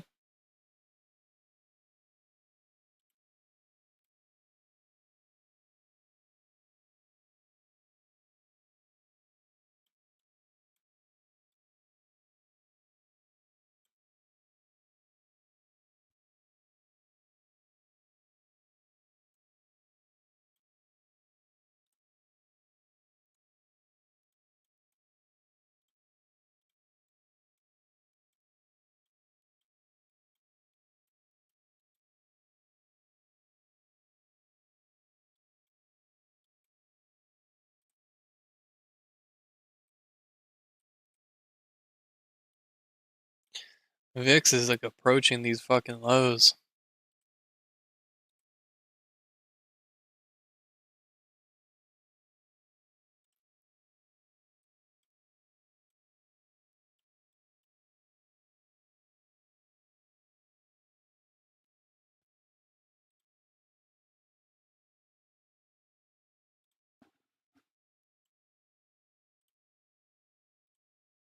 Very hard to tell.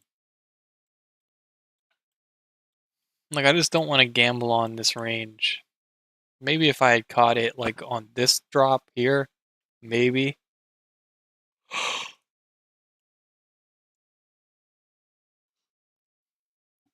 It's now power hour too, so maybe we get a breakout from this range to the downside prior to it moving up. Fakes everybody in short.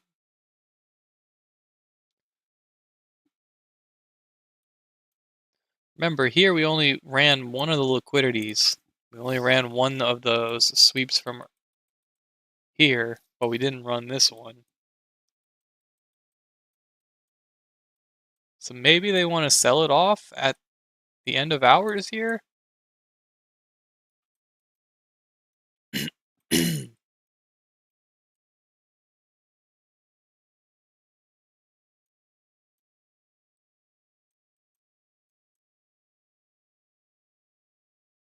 Should have caught that move.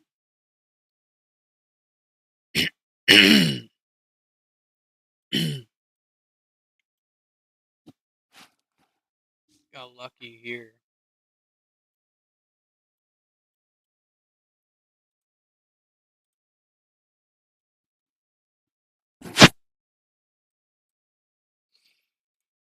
When did I get out there? 5:01? So 5:01, I got out at 12:57. So on this bar here, 5:01, and I could have wrote it another. I got the absolute high. Could have got another 22 points out of it. 22.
Order filled.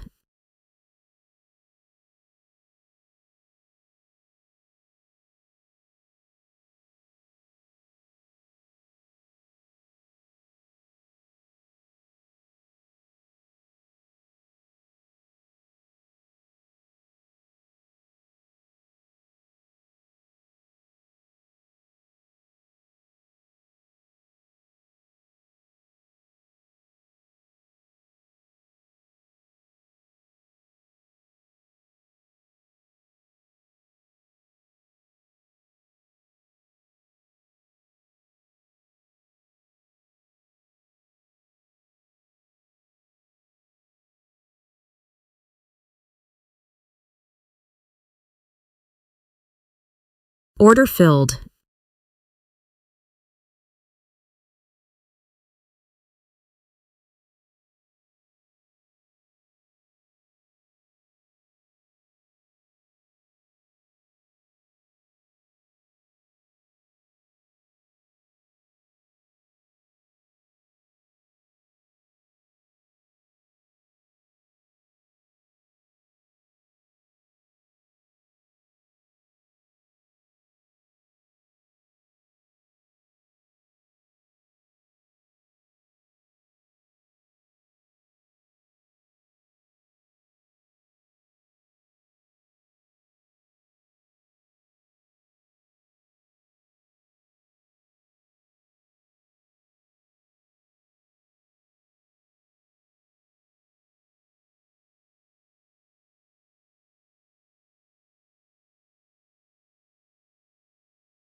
Order filled.